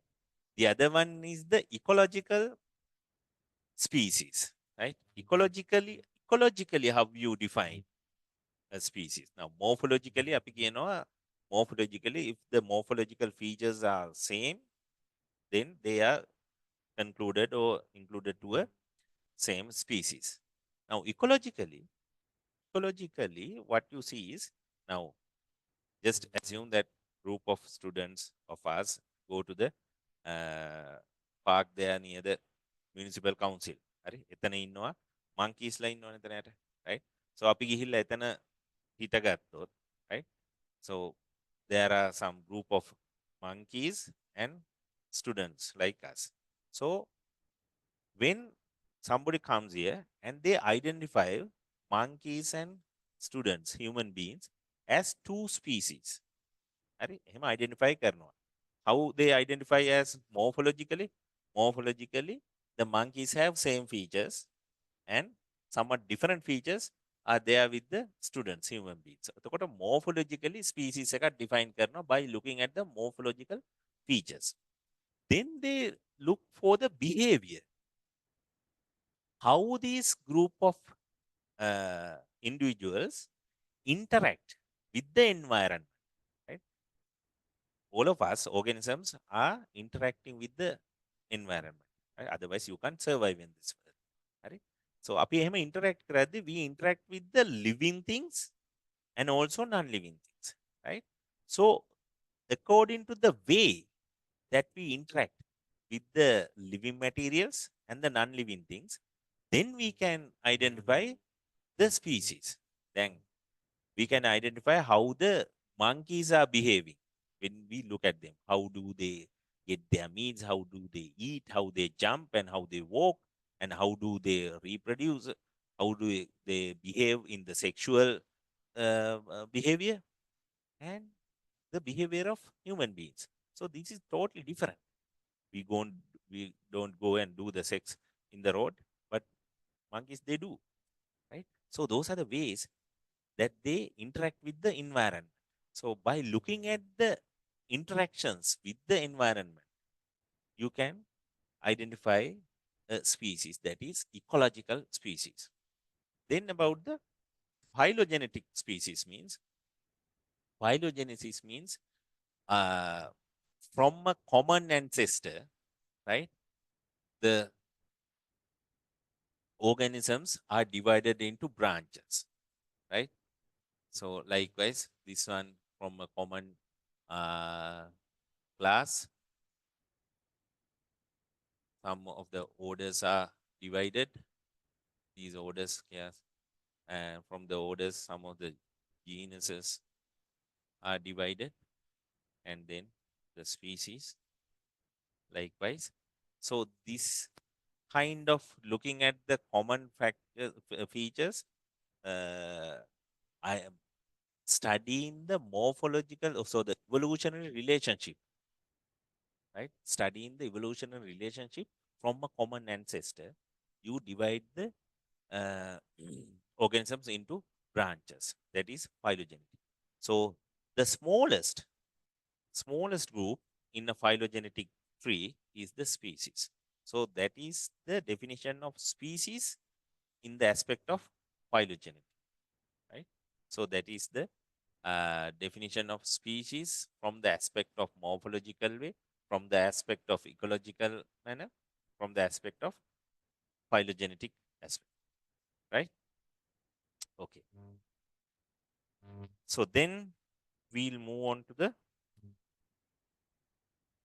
next important concept of naming a student. Now, up to now, මොනවද අපි ඉගෙන ගත්තේ? From last week onwards, අපි discuss කරා about the evolution, starting from the origin of Earth, origin of life, origin of prokaryotes, origin of photosynthesis, origin of eukaryotes, right? Then you have huge diversity. Now, today we are discussing how are they classified into groups in a scientific manner. ඒවා තමයි මෙච්චර වෙලා මේවා කරේ, right? So the smallest group in this hierarchy of taxonomy is the species, and we learned about the definition of species, right? Then I told you that Carolus Linnaeus introduced and proposed the concept of binomial nomenclature, right? Binomial nomenclature. What is that? So he introduced this concept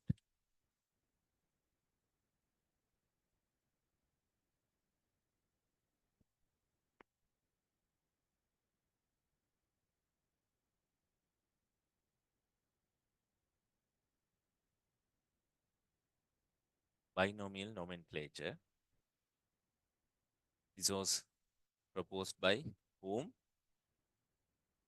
Carolus Linnaeus. Right. මොකද්ද මෙයා මේකෙන් කිව්වේ?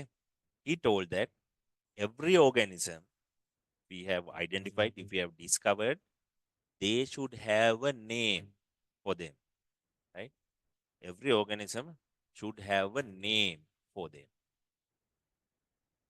And that name should have two parts.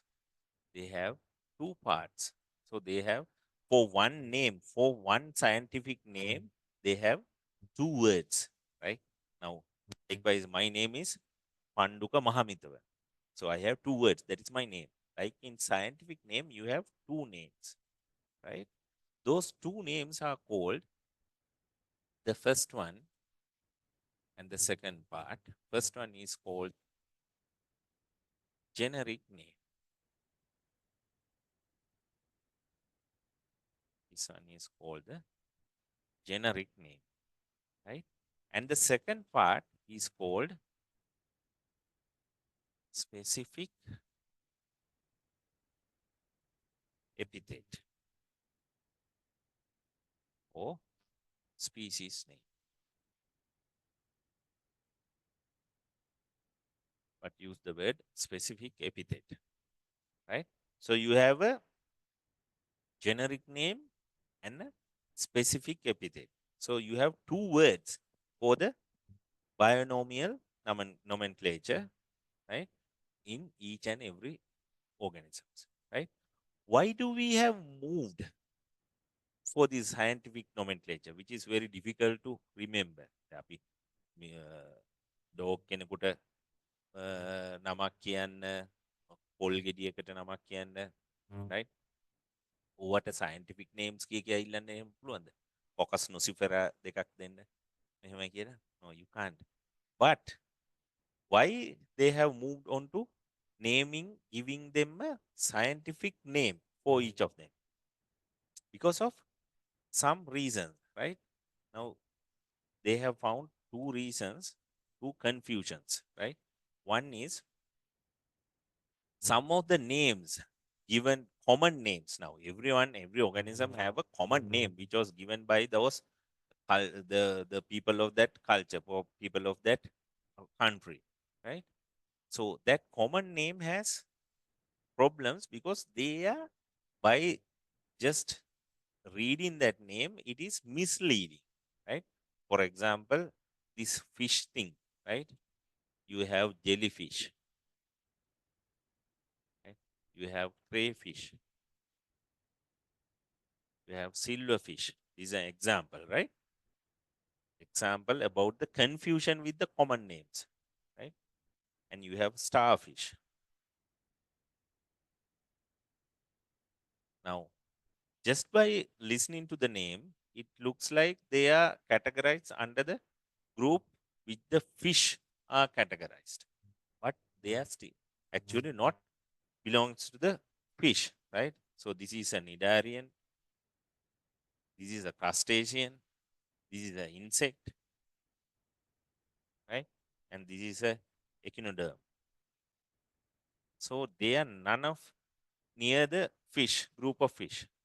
So this is a one confusion that is there with the common name, and the other one is the same organism have different names in different language, right? අපි සිංහලෙන් කපුට කියනවා and English වලින් pro කියනවා. You can't have a good studying purposes. Now, if I write a paper about the crow, using the crow, some of the people there in the France, they can't understand, right? If I write it about the kaputa, so the England people or the Australian people, they can't understand. So different cultures, different people use different languages. But in scientific name, that is another problem. So to overcome those two confusions, Carolus Linnaeus proposed this system. So whole world, whatever the country, whatever the language they study, right? To what religion they are included, that doesn't matter. One species, if we have discovered a species, either plant, either animal, either fungi, either bacteria, or whatever the thing, right? They were given a scientific name which is accepted globally, and each one on this earth will name, every human being will name that organism from that name, right? That is the scientific name. So it has two names. First one is the generic name, the other one is the specific epithet. Generic name, it is usually a noun, right? So it is usually denotes a noun, right? If you take uh, Homo sapiens,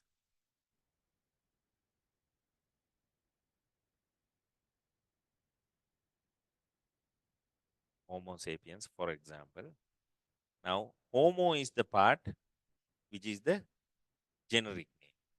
Now Homo means man, so it denotes a noun. Right? Sapiens means you describe that generic name. You describe that man. What kind of a man? Sapiens means a specific epithet. Epithet means an adjective, right? Describe something, right? Now, if I told, if I was told as a tall person, so that is a epithet that was used to describe me. Likewise, the second part is a specific epithet. Now, sapiens means intelligent, isn't it? So, a man with intelligence is the Homo sapiens, right? Now, this is the scientific name, right? The binomial nomenclature. Now, we have some of the rules. There are some codes, not the rules, but the codes which are globally accepted by the scientists. අපි ඔක්කොම පිළිගන්න codes ටිකක් තියෙනවා how to write a scientific name here, right? So I'll just read it.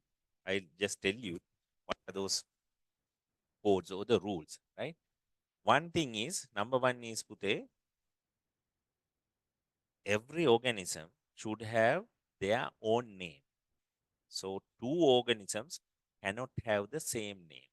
Kalangi යනවා කියලා, you can't have two names. Sorry, same name for two species, right? That is the rule number one, right?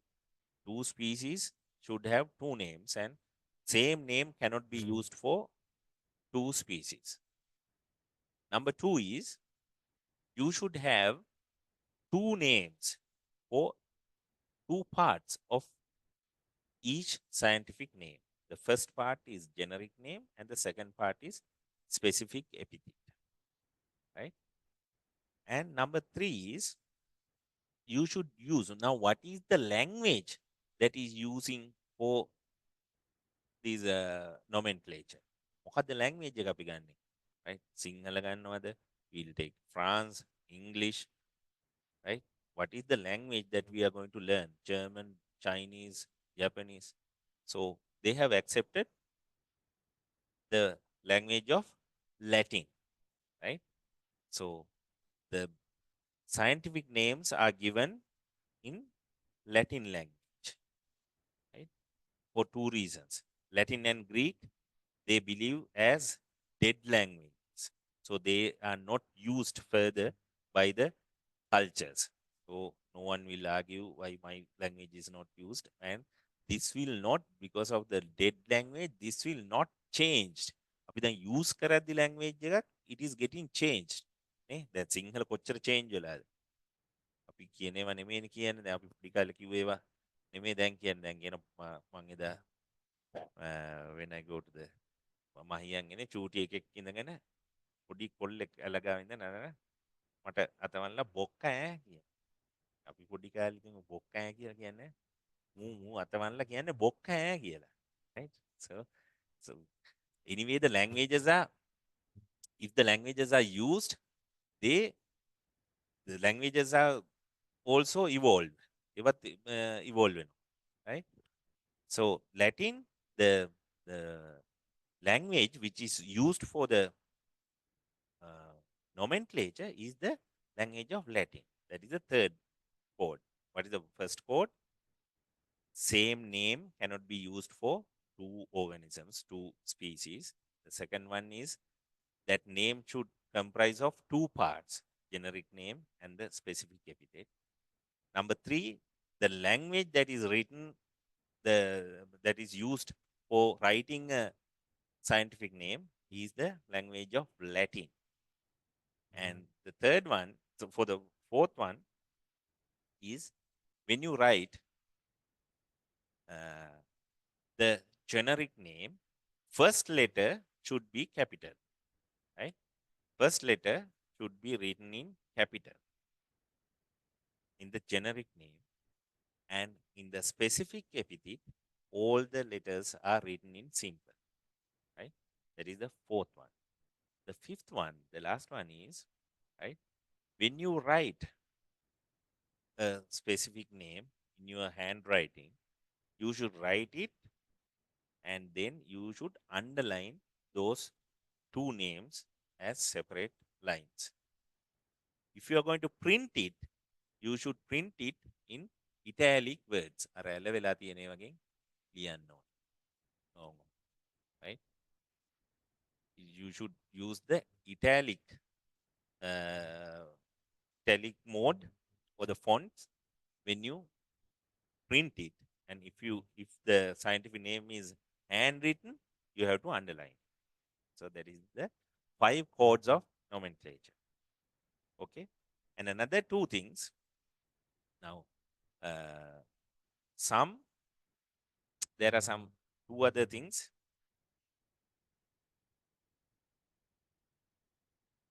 Right. Now, sometimes, if you want, you can use the name of the founder or the person who discovered that that species, right? For example, I tell you,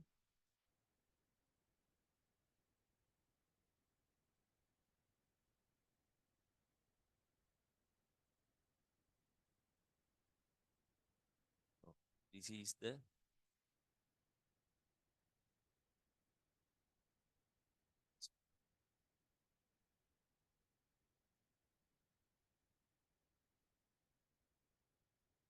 scientific name of coconut, Cocos nucifera.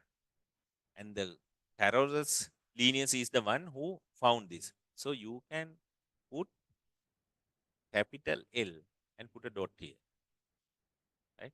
That is to indicate the person who invented that thing, right? හැබැයි මේක ලියද්දී, if it is written in handwriting, you have to underline only the generic name and the specific epithet. And if you are typing it, you made it italic, only these two words. This is kept as normal, right? It's a capital letter.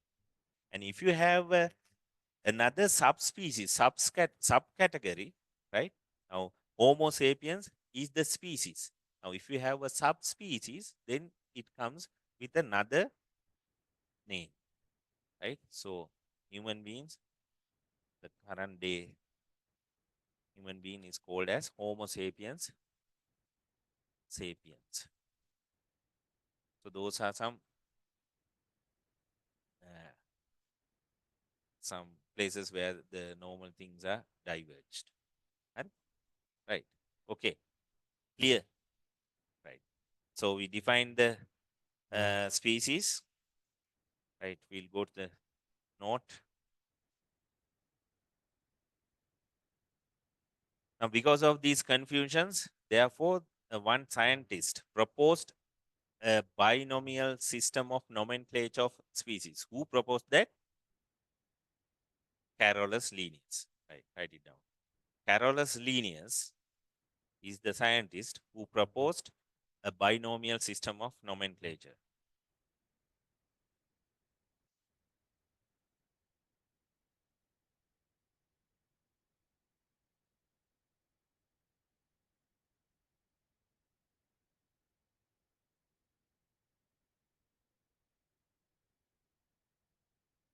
Right? This is accepted worldwide to avoid ambiguity. And this way of scientific maker nomenclature, it is accepted by everyone globally. Right? And the binomial nomenclature has two parts. මොනවද තියෙන parts දෙක? The first part and the second part. First part is called as the generic name. Generic name. First part is named as the generic name. Now, about the generic name, it is a name, it is the name of the genus, right? It is the name of the genus which the species belongs to, and it is usually a noun. It is usually a noun. And the second, what is the second part?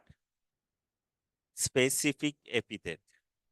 Specific epithet.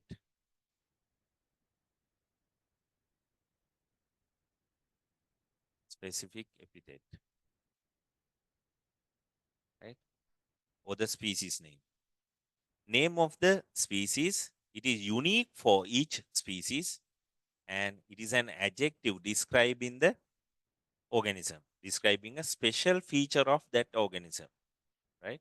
For example, Homo sapiens. Homo means man, and sapien means intelligent, right?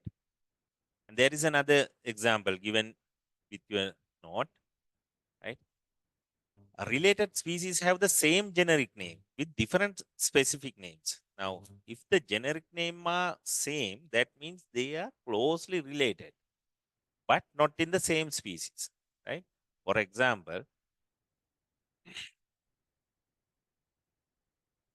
Dipterocarpus selenicus, right? There is a tall tree called Dipterocarpus selenicus. මොකක්ද දැන් ඔය රූපේ බලලා කියන්නේ මොකක්ද ඒ ගහ කියන්නේ? Now in your you have two pictures. On your left hand side, there is a picture that is called the Dipterocarpus selenicus.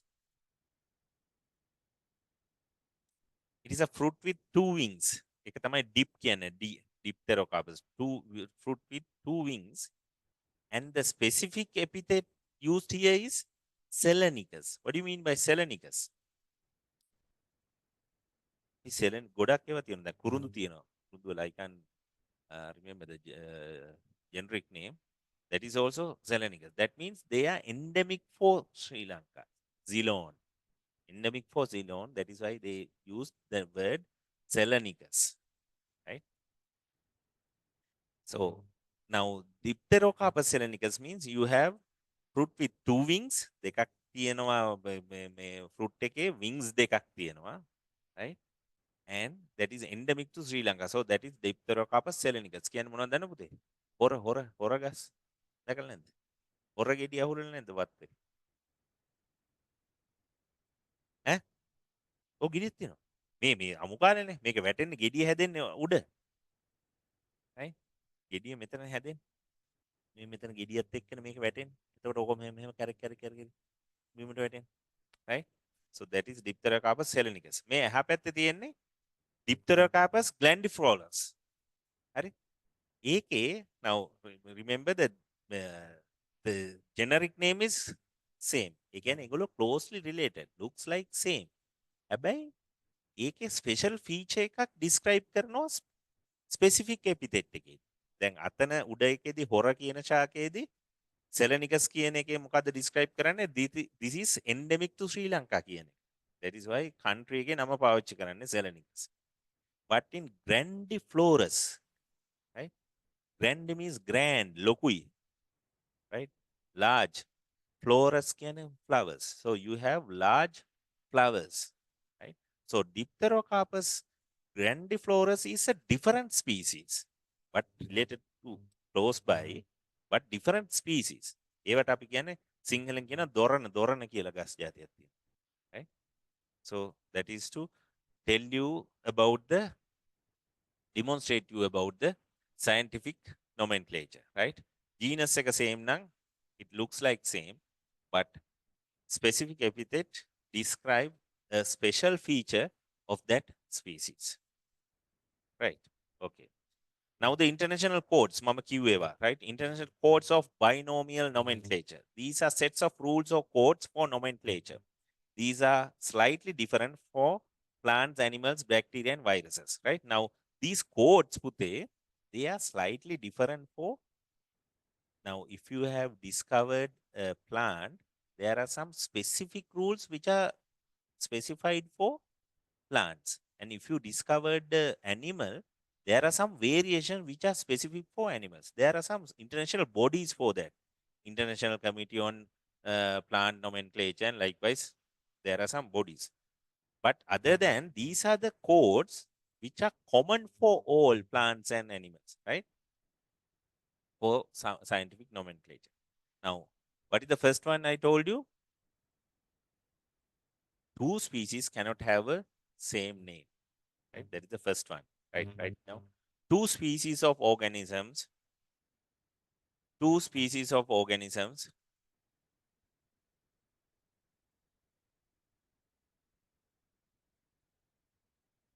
cannot have the two species of organisms cannot have the same name.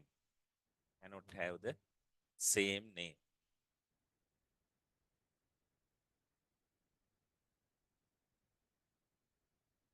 The second one is each species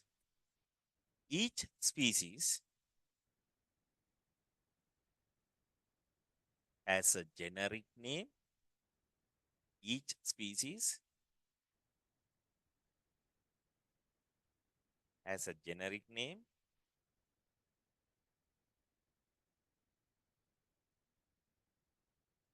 and specific epithet. And specific epithet.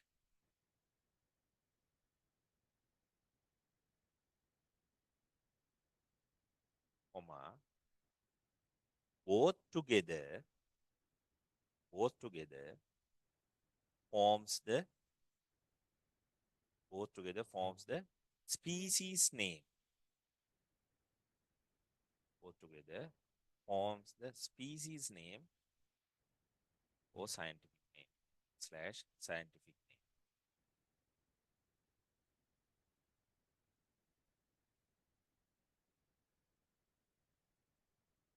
Second one. So first one is Two species of organisms cannot have the same name. The second one is you should have two names, generic name and the specific epithet. What is the third one is about the language. What is the language that has to use? Latin. Yes, right, right. Should be written in should be written in Latin language. Should be written in Latin language.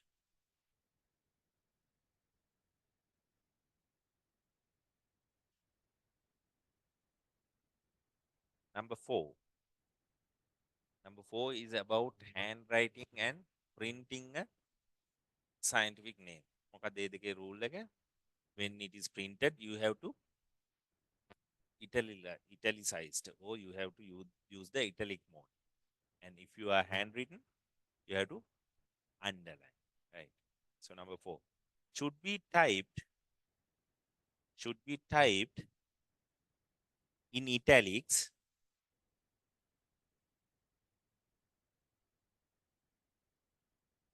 should be typed in italics when printed. Should be typed in italics when printed and should be underlined should be underlined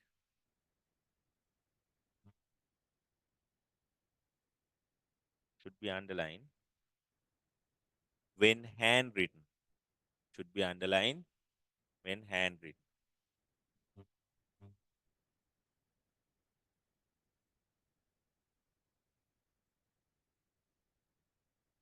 Last one. What is the last one? About the first letter of the generic name. What is the rule? It should be a capital and the all the letters in the specific epithet should be kept in simple. Right. First letter of the generic name. First letter of the generic name is a capital letter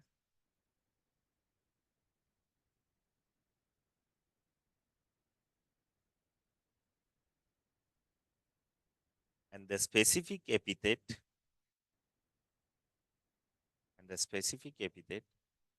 must be in simple letters. Specific epithet must be in simple letters.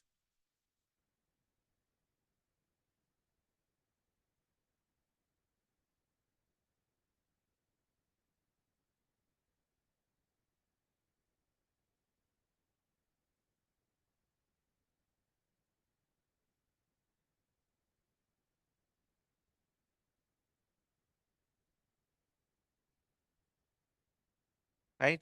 Then about the other 2 points, sometimes the name of the author who gave the name is indicated by a capital letter at the end of the name, which is not capital.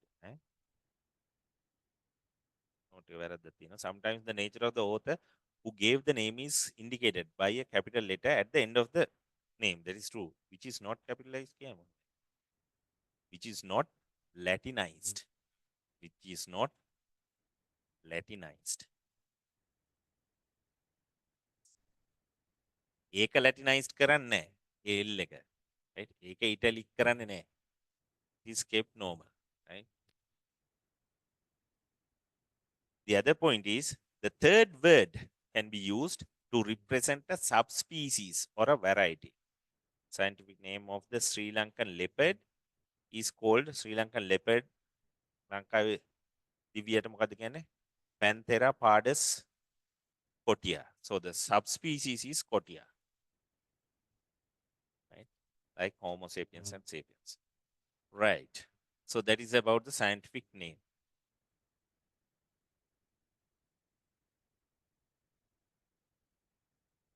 Right.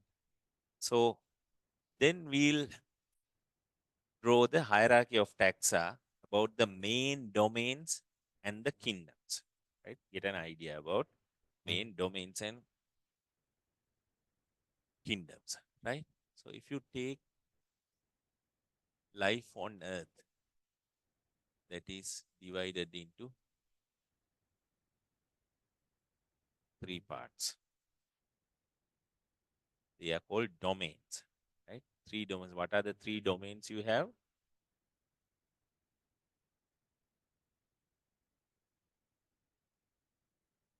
Bacteria,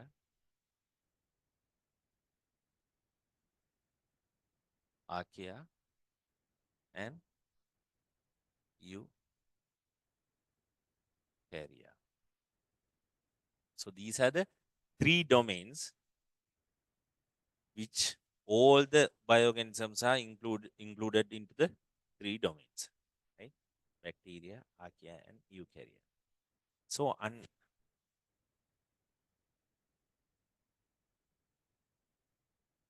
these are domains. So under these domains, you have the kingdoms, right? What are the kingdoms that you have? Bacteria has one kingdom, right? Archaea again has another kingdom, and eukarya has, okay, how many kingdoms? Hmm? Four kingdoms, right? Now, what is the kingdom that bacteria has? Okay. The kingdom is also bacteria. So under the domain bacteria, you have the kingdom of bacteria, right?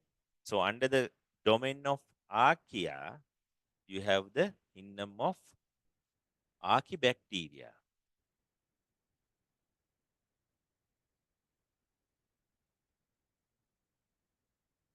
Archibacteria, right? Now, in the kingdom of eukarya,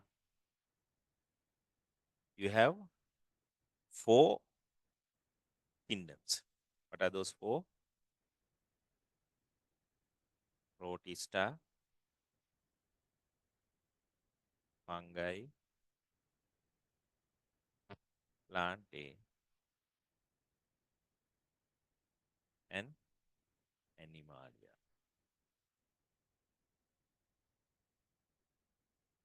right? So these are the hierarchy of taxa, the very higher levels of the bioorganisms or the biosphere of this earth, right? All the organisms are divided into three domains: bacteria, archaea, eukarya, right? In these three domains, bacteria and archaea, both these domains are prokaryotic. මේ දෙකම prokaryotic, right? Eukarya, that domain is the only domain which contains the eukaryotic organisms, right? But there are some, although the bacteria and the archaea, both of these domains are prokaryotic, they are included or classified into two domains because they have variety. They have the differences between them, those two, right? So you have one kingdom, that kingdom is called bacteria under the domain of bacteria. And you have one kingdom under the domain of archaea, and that is archibacteria, right? And you have four kingdoms under the domain of eukarya, that is protista, fungi, plantae, and animalia, right? Yes, bacteria and archibacteria, right? So there are some differences. Now we have to know those differences, right? At the end of the class, I'm going to discuss in details, right? Now, basic things are, now I told you, archibacteria are situated in between the prokaryotic and eukaryotic. So they contain some of the features who are there with the bacteria, the original prokaryotes.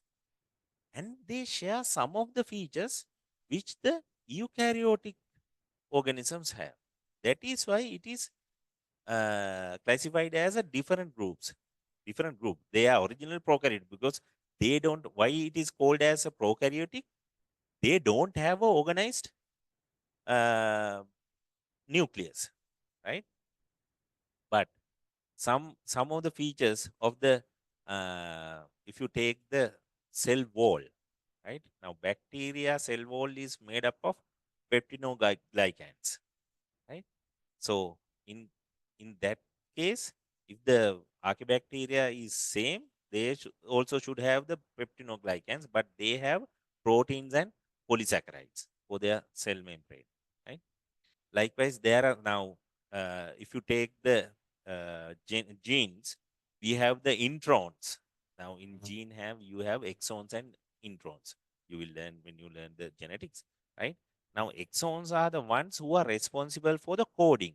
Now, DNA strand එක දිගෑරුණාම there is a base sequence, and with that base sequence is responsible for duplicating or copying that sequence into a protein. The mRNA comes and make the copy, and the tRNA goes and rRNA make that polypeptide, right? So the exon is the part where the that is responsible mm, for that polypeptide coding. There is another part, intron, which is not responsible for that, but it facilitates the production of more and more polypeptides from the same gene, right? So the bacteria don't have introns, but archaebacteria have eukarya we have, right? So they are somewhat in between those two, right? So in that case, bacteria don't have that, but archaebacteria they have that, right? So likewise, there are some differences. So that is why they are kept in a special place. And bacteria, about the habitat or the places where they live, they have a diverse bacteria. They are in everywhere, and eukaryotes are also there in everywhere. But archaebacteria, they are living in some extreme conditions, extremely salty conditions, extremely salty ලුණු ගොඩක් වැඩි places වල ඉන්නවා, right? In වගුරු බිම්වල with mud and high salty they have, and they are in the high temperate levels, හරි? High temper, they are called thermophiles, හරි? More than 100% 100 Celsius තියෙන තැන්වල පවා they can live, and they are living in uh, uh, they are living in some places, and they produce methane, right?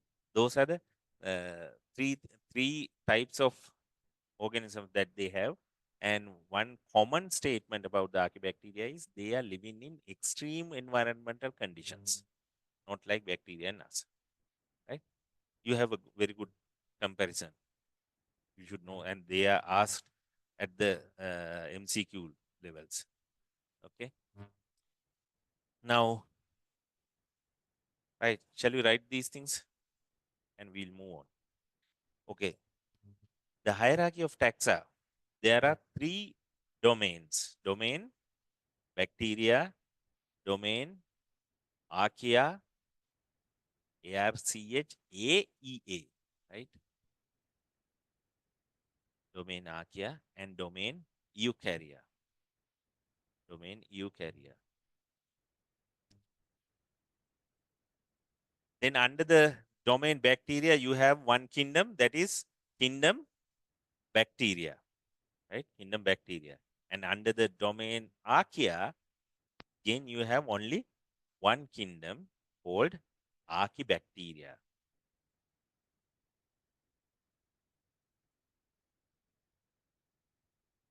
Archaebacteria.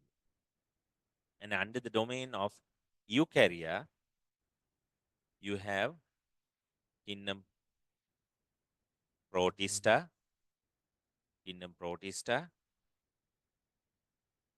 kingdom fungi, kingdom plantae, and kingdom animalia.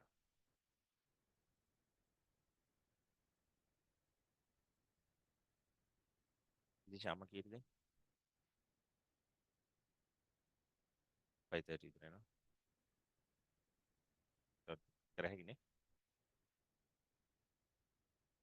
Okay, right. So this is about the domain level and the kingdom level of bioorganisms. So all the organisms are included to 3 domains and these 6 kingdoms, right? Okay. Now we'll take the first domain,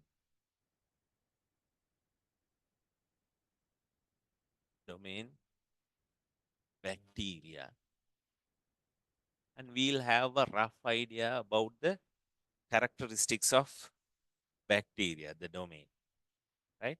Now they have uh, this phylum of bacteria and cyanobacteria. So this domain have kingdom bacteria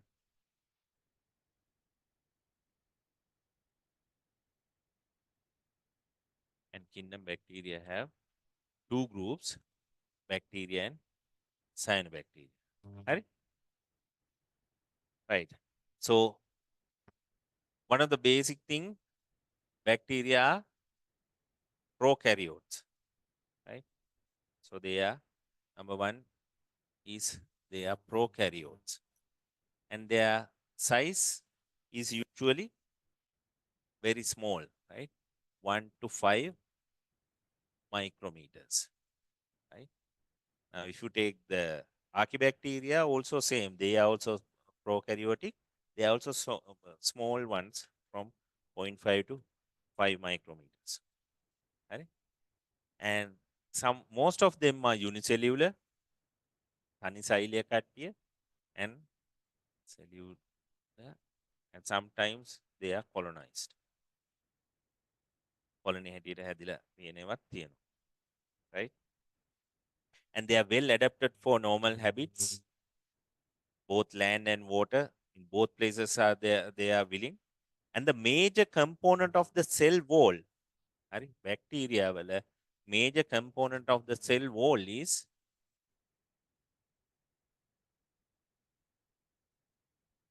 peptidoglycans. හරි. ඒක important දෙයක්. මතක තියාගන්න. Bacteria වල cell wall එක හදන්නේ peptidoglycans වලින්. right? අපේ cell wall එක හදන්නේ eukaryotes ලගේ cell wall එක හදන්නේ මොන වගේද? Cellulose. What else? Hemicellulose. What else? Pectin. What else? Chitin. Primary cell wall එක මතකද? Right. Pectin and chitin. Okay. The cell walls are surrounded by a capsule. Now, in bacteria,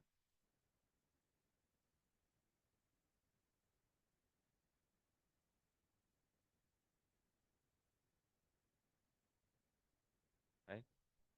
So in bacteria, you have a cell membrane, and then you have a cell wall, which is made up of peptidoglycans. And again, it has a capsule, right? A sticky capsule, which is made up of protein and polysaccharides. And also, it has a flagella for its locomotion, but it is different from the flagella that we have as eukaryotes. What is the difference? Now here, this flagella is not covered with plasma membrane. Plasma membrane and they don't have this 9+2 arrangement. අපේ flagella, celian flagella වල තියෙනවා මොකක්ද arrangement එක? 9+2. දැන් මතකයි මේ දවස්වල මතකයි පාඩම් කරපු හින්දානේ.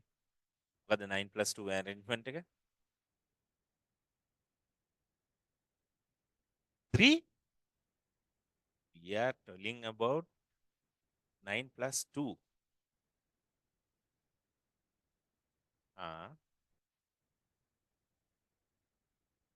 Surround, we have 9 triplets. 3 triplets anyway. Okay, right. And the cell wall are surrounded by a capsule made up of sticky layer of polysaccharide and proteins, right? This thing. It is sticky, it is the capsule, and it is made up of protein and polysaccharides. Right? Most of them have a flagella for motility, but it is not covered with plasma membrane nor do not have the 9 plus 2 structure, important, right? Possess diverse nutritional modes. Some of them are autotrophs. Some of them are autotrophs, some of them are heterotrophs. And it possesses diverse metabolic modes. Some are aerobes, obligate aerobes, some are obligate anaerobes, and some are facultative anaerobes, sometimes aerobic and sometimes anaerobic. And some perform nitrogen fixation. Nitrogen fixation perform karna by rhizobium and some cyanobacteria.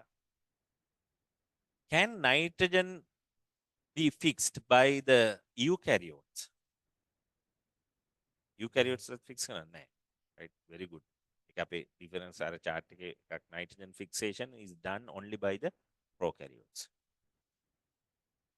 Rapid reproduction by binary fission. Binary fission එකේදී තමයි, right? So one large bacteria will be divided into two. That is binary fission. That is the commonest mode of reproduction. And there are some few bacteria perform conjugation as a sexual method, right? So one bacteria will be conjugated with another one, but it is very rare. Right? Certain bacteria use bacterial chlorophyll as a photosynthetic pigment. So some use bacterial chlorophyll. It is a pigment for the photosynthetic pigment, right? So you have a picture of bacteria, right? So the outermost red one is the capsule, right? Within bracket, that capsule is made from what? Within brackets, polysaccharides and proteins. That capsule is made up of polysaccharides and protein. Inside the capsule, you have the cell wall. Inside the capsule, you have the cell wall. Cell wall within brackets, cell wall is made up of what, Dilisha? Cellulose? Peptidoglycans. Now we are drawing a bacteria, කෙල්ලේ. හරි? Cellulose, hemicellulose ඒවා තියෙන්නේ eukaryotes වලගේ. In plants and fungi. You have this chitin and all these things, right? Cell wall, in bacteria cell wall is made up of peptinoglycan. And the difference between one of the most important difference between the bacteria and the archaebacteria, you asked that question, is that archaebacteria don't have peptinoglycans in their cell wall. They have a cell wall, but they are lack of peptinoglycans, archaebacteria. But bacteria, cell wall is made up of peptinoglycans. Right. Okay. And they have ribosomes. එතන within brackets ලියාගන්න මොන ribosomes තියෙන්නේ 80s the 70s the 70s. And you have the nucleoid or circular DNA below. Right. So that is about the bacteria commonly. Now there are some specific features, specific characteristics about the cyanobacteria. Right.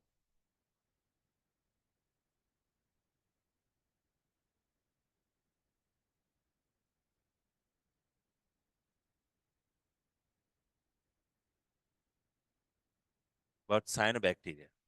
Right. Now cyanobacteria also, it's a group, it's a phylum or a division categorized under the domain of or the kingdom of bacteria, right? Cyanobacteria. Now you know about the cyanobacteria. Cyanobacteria are very famous in the story of history. They started at the very early age of era in uh, evolution about how many billions of years ago?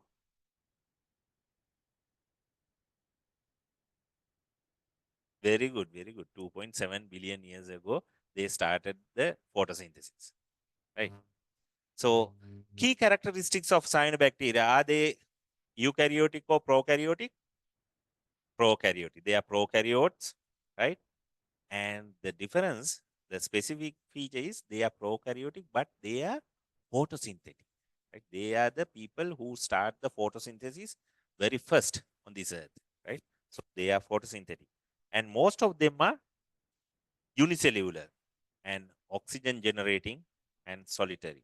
Some are linked to form some of the filaments, like filaments වගේ ඒවා හදනවා by some of the cyanobacteria, and they have the ability of fixing the nitrogen, right? So that is about the nitrogen. Yes, they are. That means they they depends on their selves, right? That means they are photoautotrophic, right?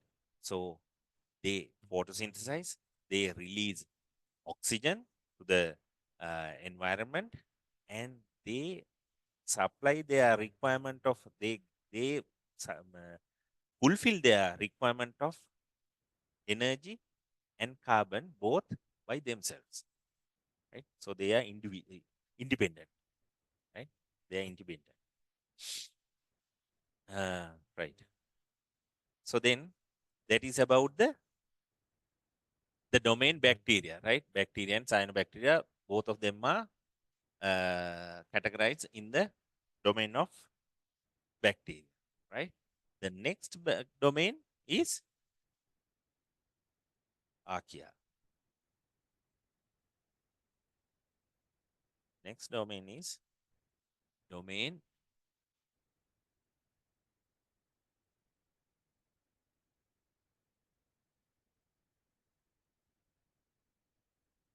archaea, right?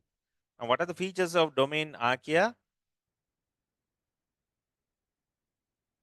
Yes, they are prokaryotic, right?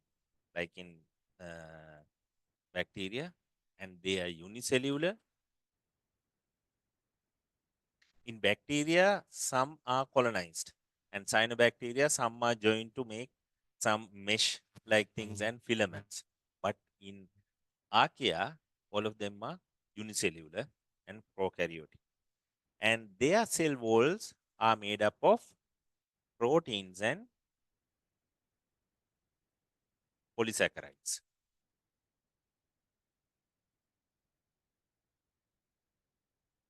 right?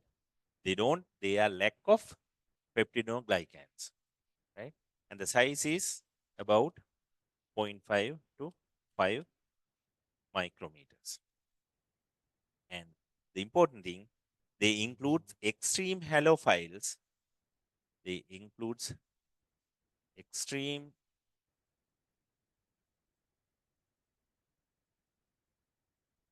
halophiles and thermophiles.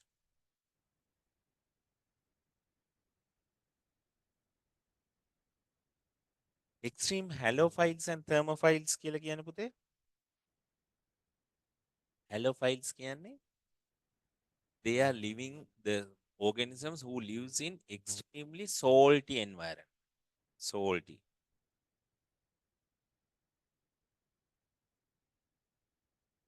Hari? Halophiles.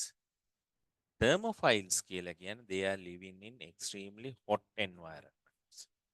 Some of them are living in volcanic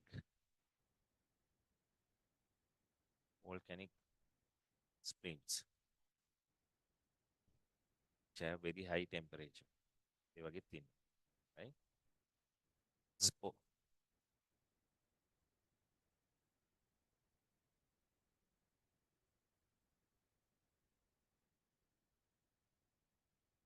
some live in more moderate environments, methanogens, right? Methanogens, methana, with, uh, එකක් දාලා arrow එකක් දාලා ලියා ගන්න methanogens they produce methane gas.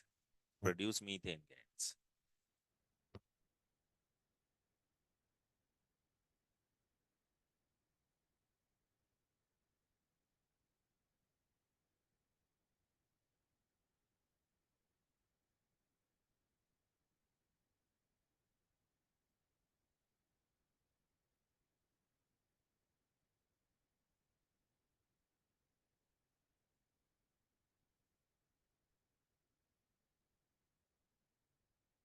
So when you learn about the domain archaea, you have to remember these three things. That is enough, right? You have halophiles, thermophiles, and methanogens. Halophiles means they live in extremely salty environments, and thermophiles means they live in extremely hot environments, and methanogens are the ones who make methane gas. Right? So what okay, the one who makes methano categorized as methanogens are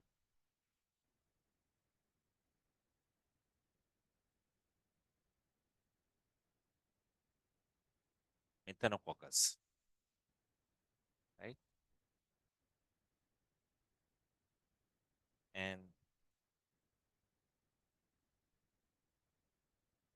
one of the bacteria which is the archaebacteria, which is included to the halophiles, right? Halophiles are halobacteria.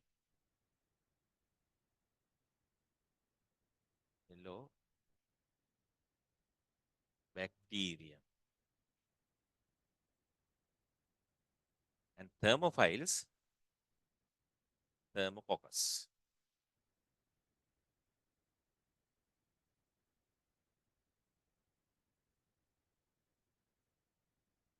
Okay.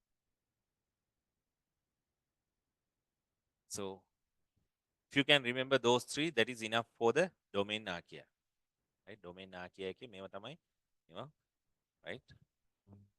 Halobacterium, thermococcus, and methanococcus. They are included into these three groups.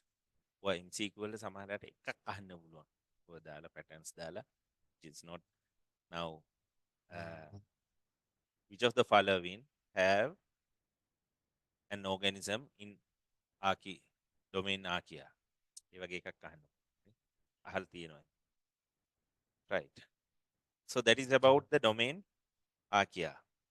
Then about the key characteristics of domain eukarya. Right. Now, it is, are they prokaryotic or eukaryotic?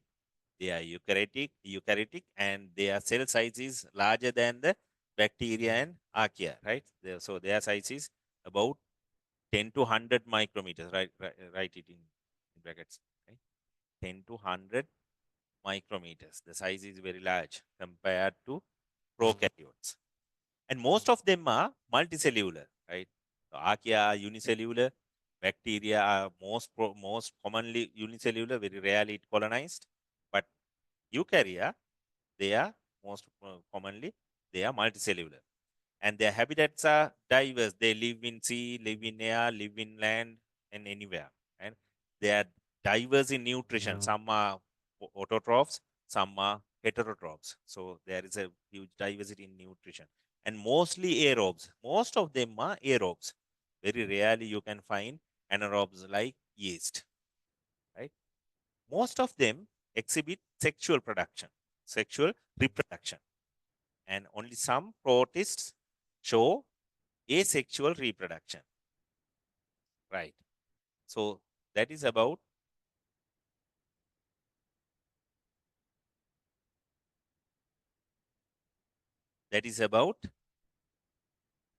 the domain eukarya. So now you have rough idea about the whole organisms are divided into three domains: domain bacteria, domain archaea, and domain eukarya. So we studied some of the features, key characteristics of the domain bacteria. And then we learned about the domain archaea, and then we had a rough idea about the domain eukarya. Now, domain archaea, domain bacteria and domain archaea studying is finished at that level. But you have to learn about the domain eukarya in detail, right? From next step onwards, now we are going to learn about the domain eukarya. What about the features of kingdom protista, then about the kingdom fungi, then about the classification in kingdom plantae, and classification in kingdom animalia, which is a huge one, right? More characteristically, more you have to learn into more deep level than these two, right? Now, bacteria and archaea is finished at that level. That knowledge is enough. You have to learn what are the key characteristics and some of the examples for those two domains, right? Okay, right. At the final stage, can I have some 10 minutes time, right? So now we will uh, compare these three domains, right? We have three domains.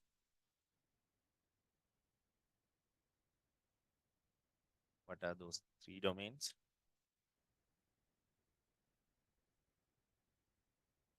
Bacteria, archaea, and eukarya. Bacteria, archaea, and eukarya. So here we will see what are the key differences in between these three domains, right? Starting from the first one, about the cellular organization, prokaryotic or eukaryotic. The first one, this is prokaryotic, archaea, prokaryotic, and eukarya, eukaryotic. Right, write it down. About the cellular organization, bacteria is prokaryotic, archaea is prokaryotic, and eukarya is eukaryotic.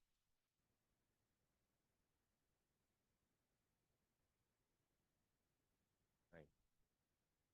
Second one, about the cell wall. Cell wall composition. What you have in bacteria? Peptidoglycans. Very good. Peptidoglycans.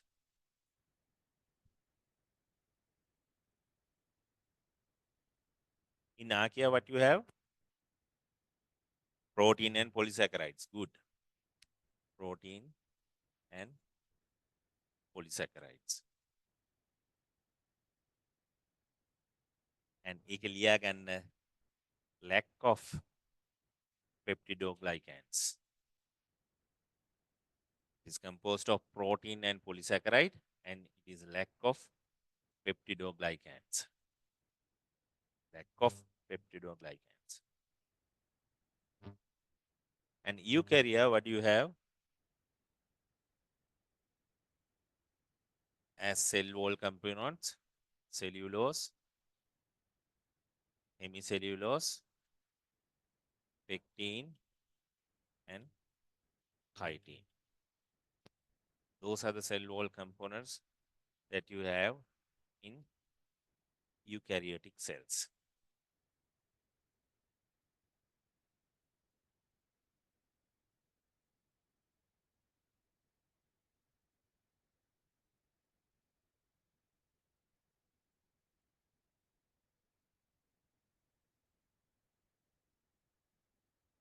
Right. The third one is about the membrane lipids. Now, you have the plasma membrane, and plasma membrane have lipids. What we have is a bilayer of phospholipids, right? Now, in bacteria, they have the if you take the hydrocarbon chain, backbone of the lipids, it is unbranched.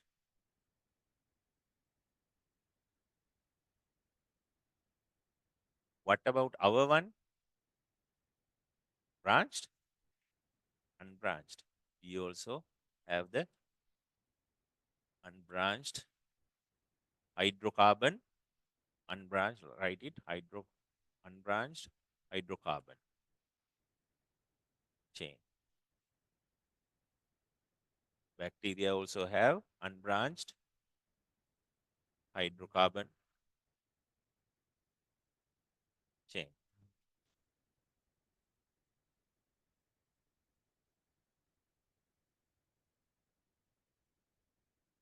Archibacteria වල මොකද්ද කතන්දරේ? They have, some of them have, some of them have branched hydrocarbons.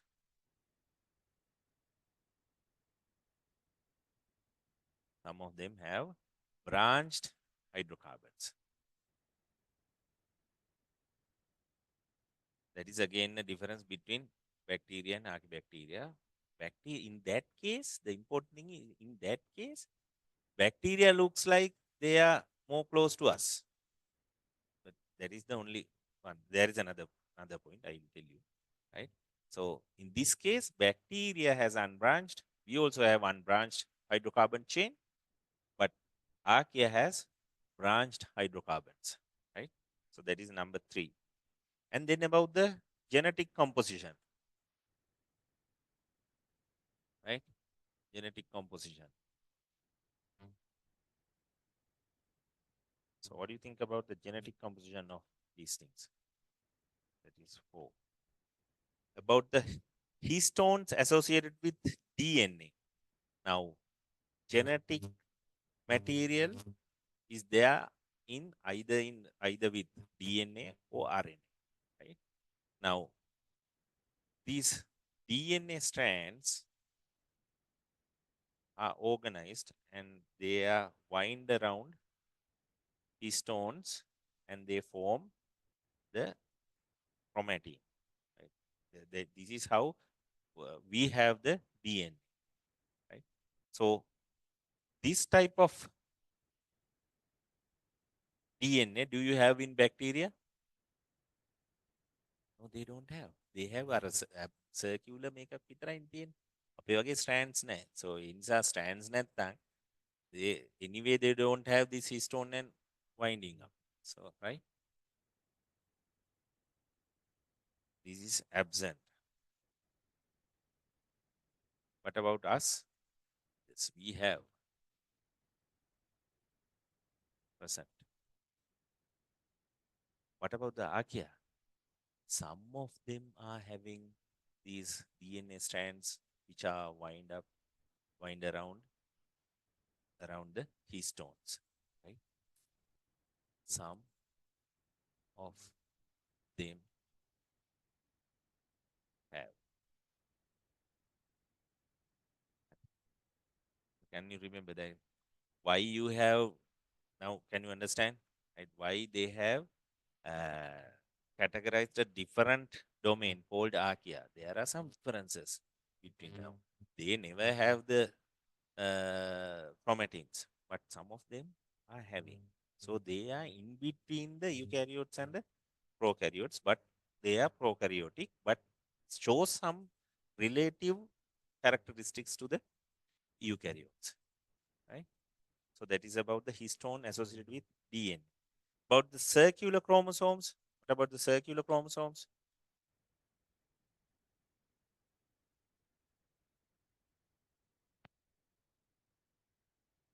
Circular chromosomes කොහෙද තියෙන්නේ? Bacteria වල තියෙනවා present. ආකියා වලත් තියෙනවා present. Right? What about us? තියෙනවා. අපේ දැන් පොතේ තියෙනවා in the resource book you go and see they have mentioned absent, which is wrong. මං හිතන්නේ මේගොල්ලෝ මේ කියන්න හදන්නේ cytosol. We have the circular DNA, but only in mitochondria and chloroplast. We don't have in the nucleus or the cytosol. Now they have the circular DNA at cytosol. They also have, they don't have a nucleus, no. So they have the circular DNA in the cytosols of both these domains. We don't have those DNA at cytosol, so better to write absent in cytosol. Then anyway we are correct. Absent in cytosol.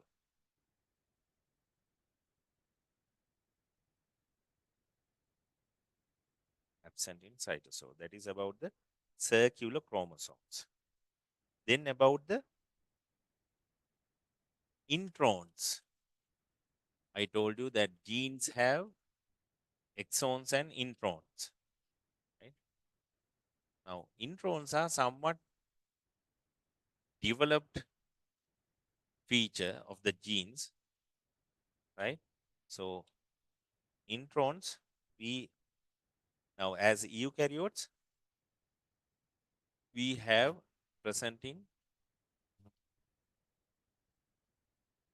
many genes. මේ ගොඩක් ඒ වගේ තියෙනවා, right?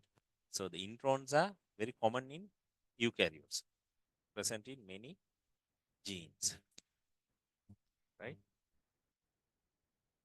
Bacteria, it is almost none. They say it is very rare, right? Introns are very rare in bacteria, and eukarya is very common, right? Archaea, yes, present in some genes. They are in between that, right? So bacteria, you can't find it, very rare to find the introns. In eukarya, it is very common. It is present in many genes. In archaea, in between those two, right? Present in some genes about the introns, right? Then about the protein synthesis.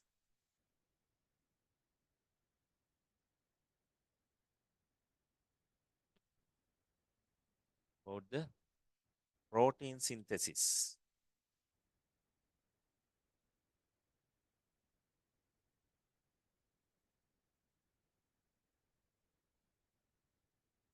Protein synthesis. Now, protein synthesis is started with RNA polymerase, right? Now, RNA, about the RNA polymerase, bacteria have only one kind of RNA polymerase. You have only one kind of RNA polymerase in bacteria, right? And you have several kinds in eukarya. If you consider the archaea, they also have several kinds. Several kinds of RNA polymerase. So in that case, again, that is another feature which we can conclude the archaea is more related to the eukarya, right? So that is why they were differently categorized into two domains. The other one is that this is about the RNA polymerase, and the other one is about the initiator amino acid for protein synthesis. Now, for the protein synthesis, you need an initiator, right? So that initiator, right? What we have as the initiator of this protein synthesis is methionine.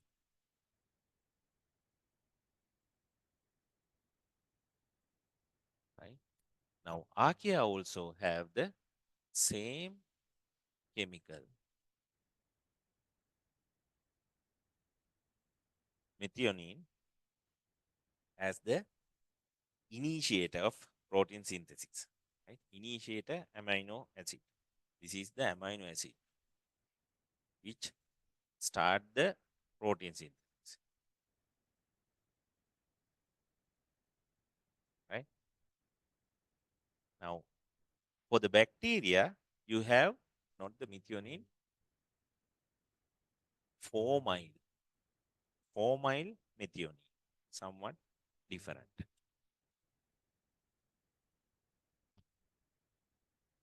Formyl methionine. That is the initiate amino acid in bacteria, right? Got it? Dirisha? So that is about the protein synthesis, about the RNA polymerase and the initiator amino acid, right? The next one is the response to antibiotic, streptomycin and chloramphenicol. Response to antibiotics,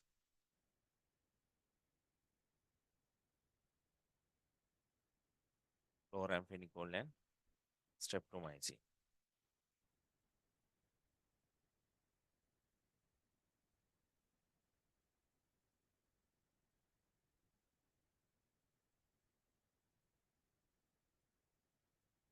Streptomycin and chloramphenicol, right? So those are antibiotic that we when you got a respiratory system attack, right? Upper respiratory system attack or a lower respiratory system attack. That means you get fever and productive cough. Now, these are the antibiotics that we give, right? So these are antibiotics are given for what purpose? With the intention of killing the bacteria. So the bacteria get killed when you insert these antibacteria, right? So what will happen if you give these these antibiotics? What will happen to the bacteria? Their growth is inhibited.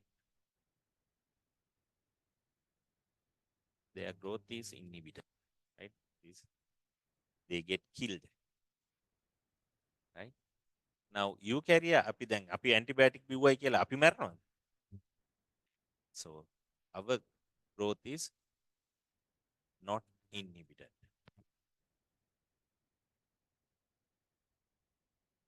And about the archaea also, they are also not responding to the antibiotics, right? Their growth also not inhibited. Not inhibited.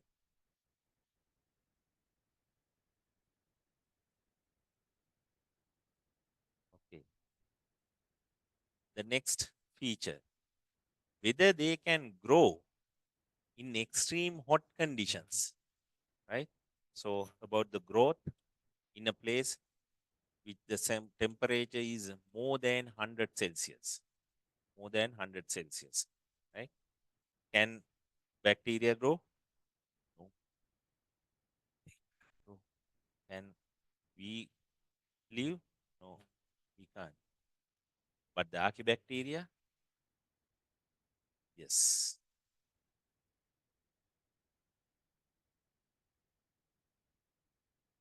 Archaebacteria වලත් thermophils, right?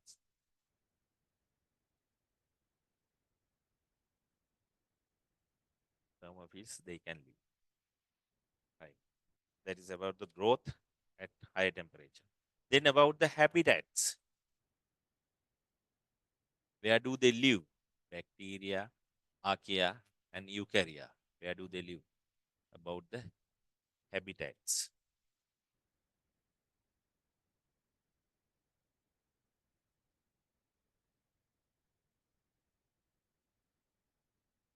Bacteria have diverse habitat. ඒගොල්ලෝ ඉන්නවා හැම තැනම ඉන්නවා. Diverse habitat. And about the eukarya, we also have diverse habitat.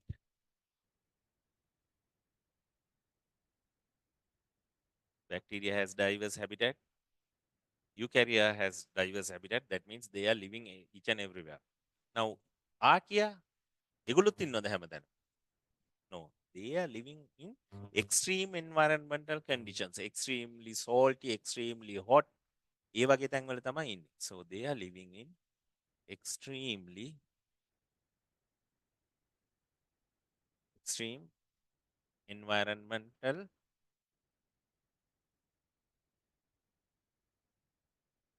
conditions. Extreme environmental conditions වල තමයි ඉන්නේ. Right? Like volcanic pits,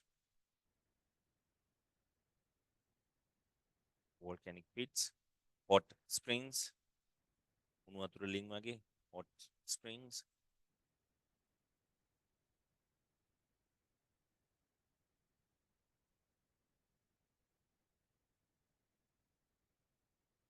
and salt marshes.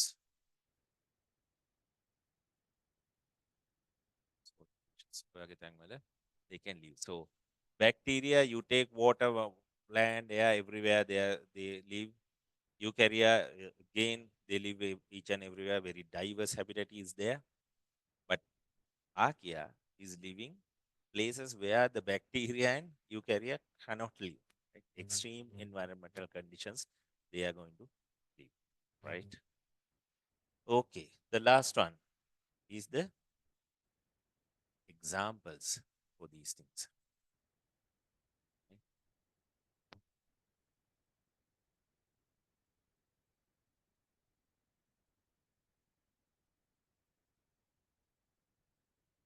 Right. Examples. Bacteria, you have bacteria and cyanobacteria are categorized in this group, right? Bacteria and cyanobacteria. Some of these bacteria is Escherichia coli, Salmonella typhi,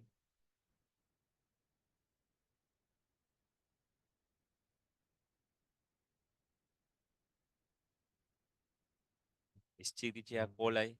අහලා තියෙනවද? It's a gut bacteria. අපේ gut එකේ තමයි ඉන්නේ, right? If you want to find whether the drinking water is contaminated with stools, what we look for is Escherichia coli. සමහරලාට news වල යන්නේ මේ කැන්ඩි වල ගියා ළඟ ටිකක්. The drinking water is contaminated with sanitary water. මේවා toilets වල මේ වගේ. So if you can find Escherichia coli in your drinking water, that means from somehow toilet water has been mixed. Right? Then you get diarrhea, and some can have severe diarrhea with bloody stools and all these things. Right? Salmonella typhi is again a bacteria which make you typhus උණ හැදෙනවා කියලා, right? Typhus disease හැදෙන්න මේක හේතු වෙනවා, right? And some of other bacteria, Anabina and Nostoc. Just remember these 4 bacteria as examples.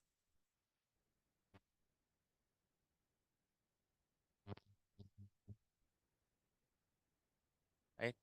Archaea වලට examples අපි කිව්වා methane gas එක හදන එක මොකද?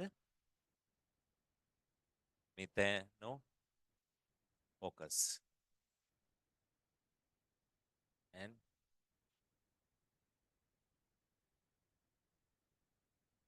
the Archaea where they live in high temperate zones, thermococcus.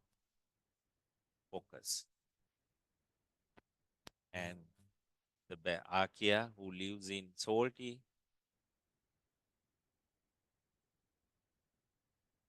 salty environment is halobacteria.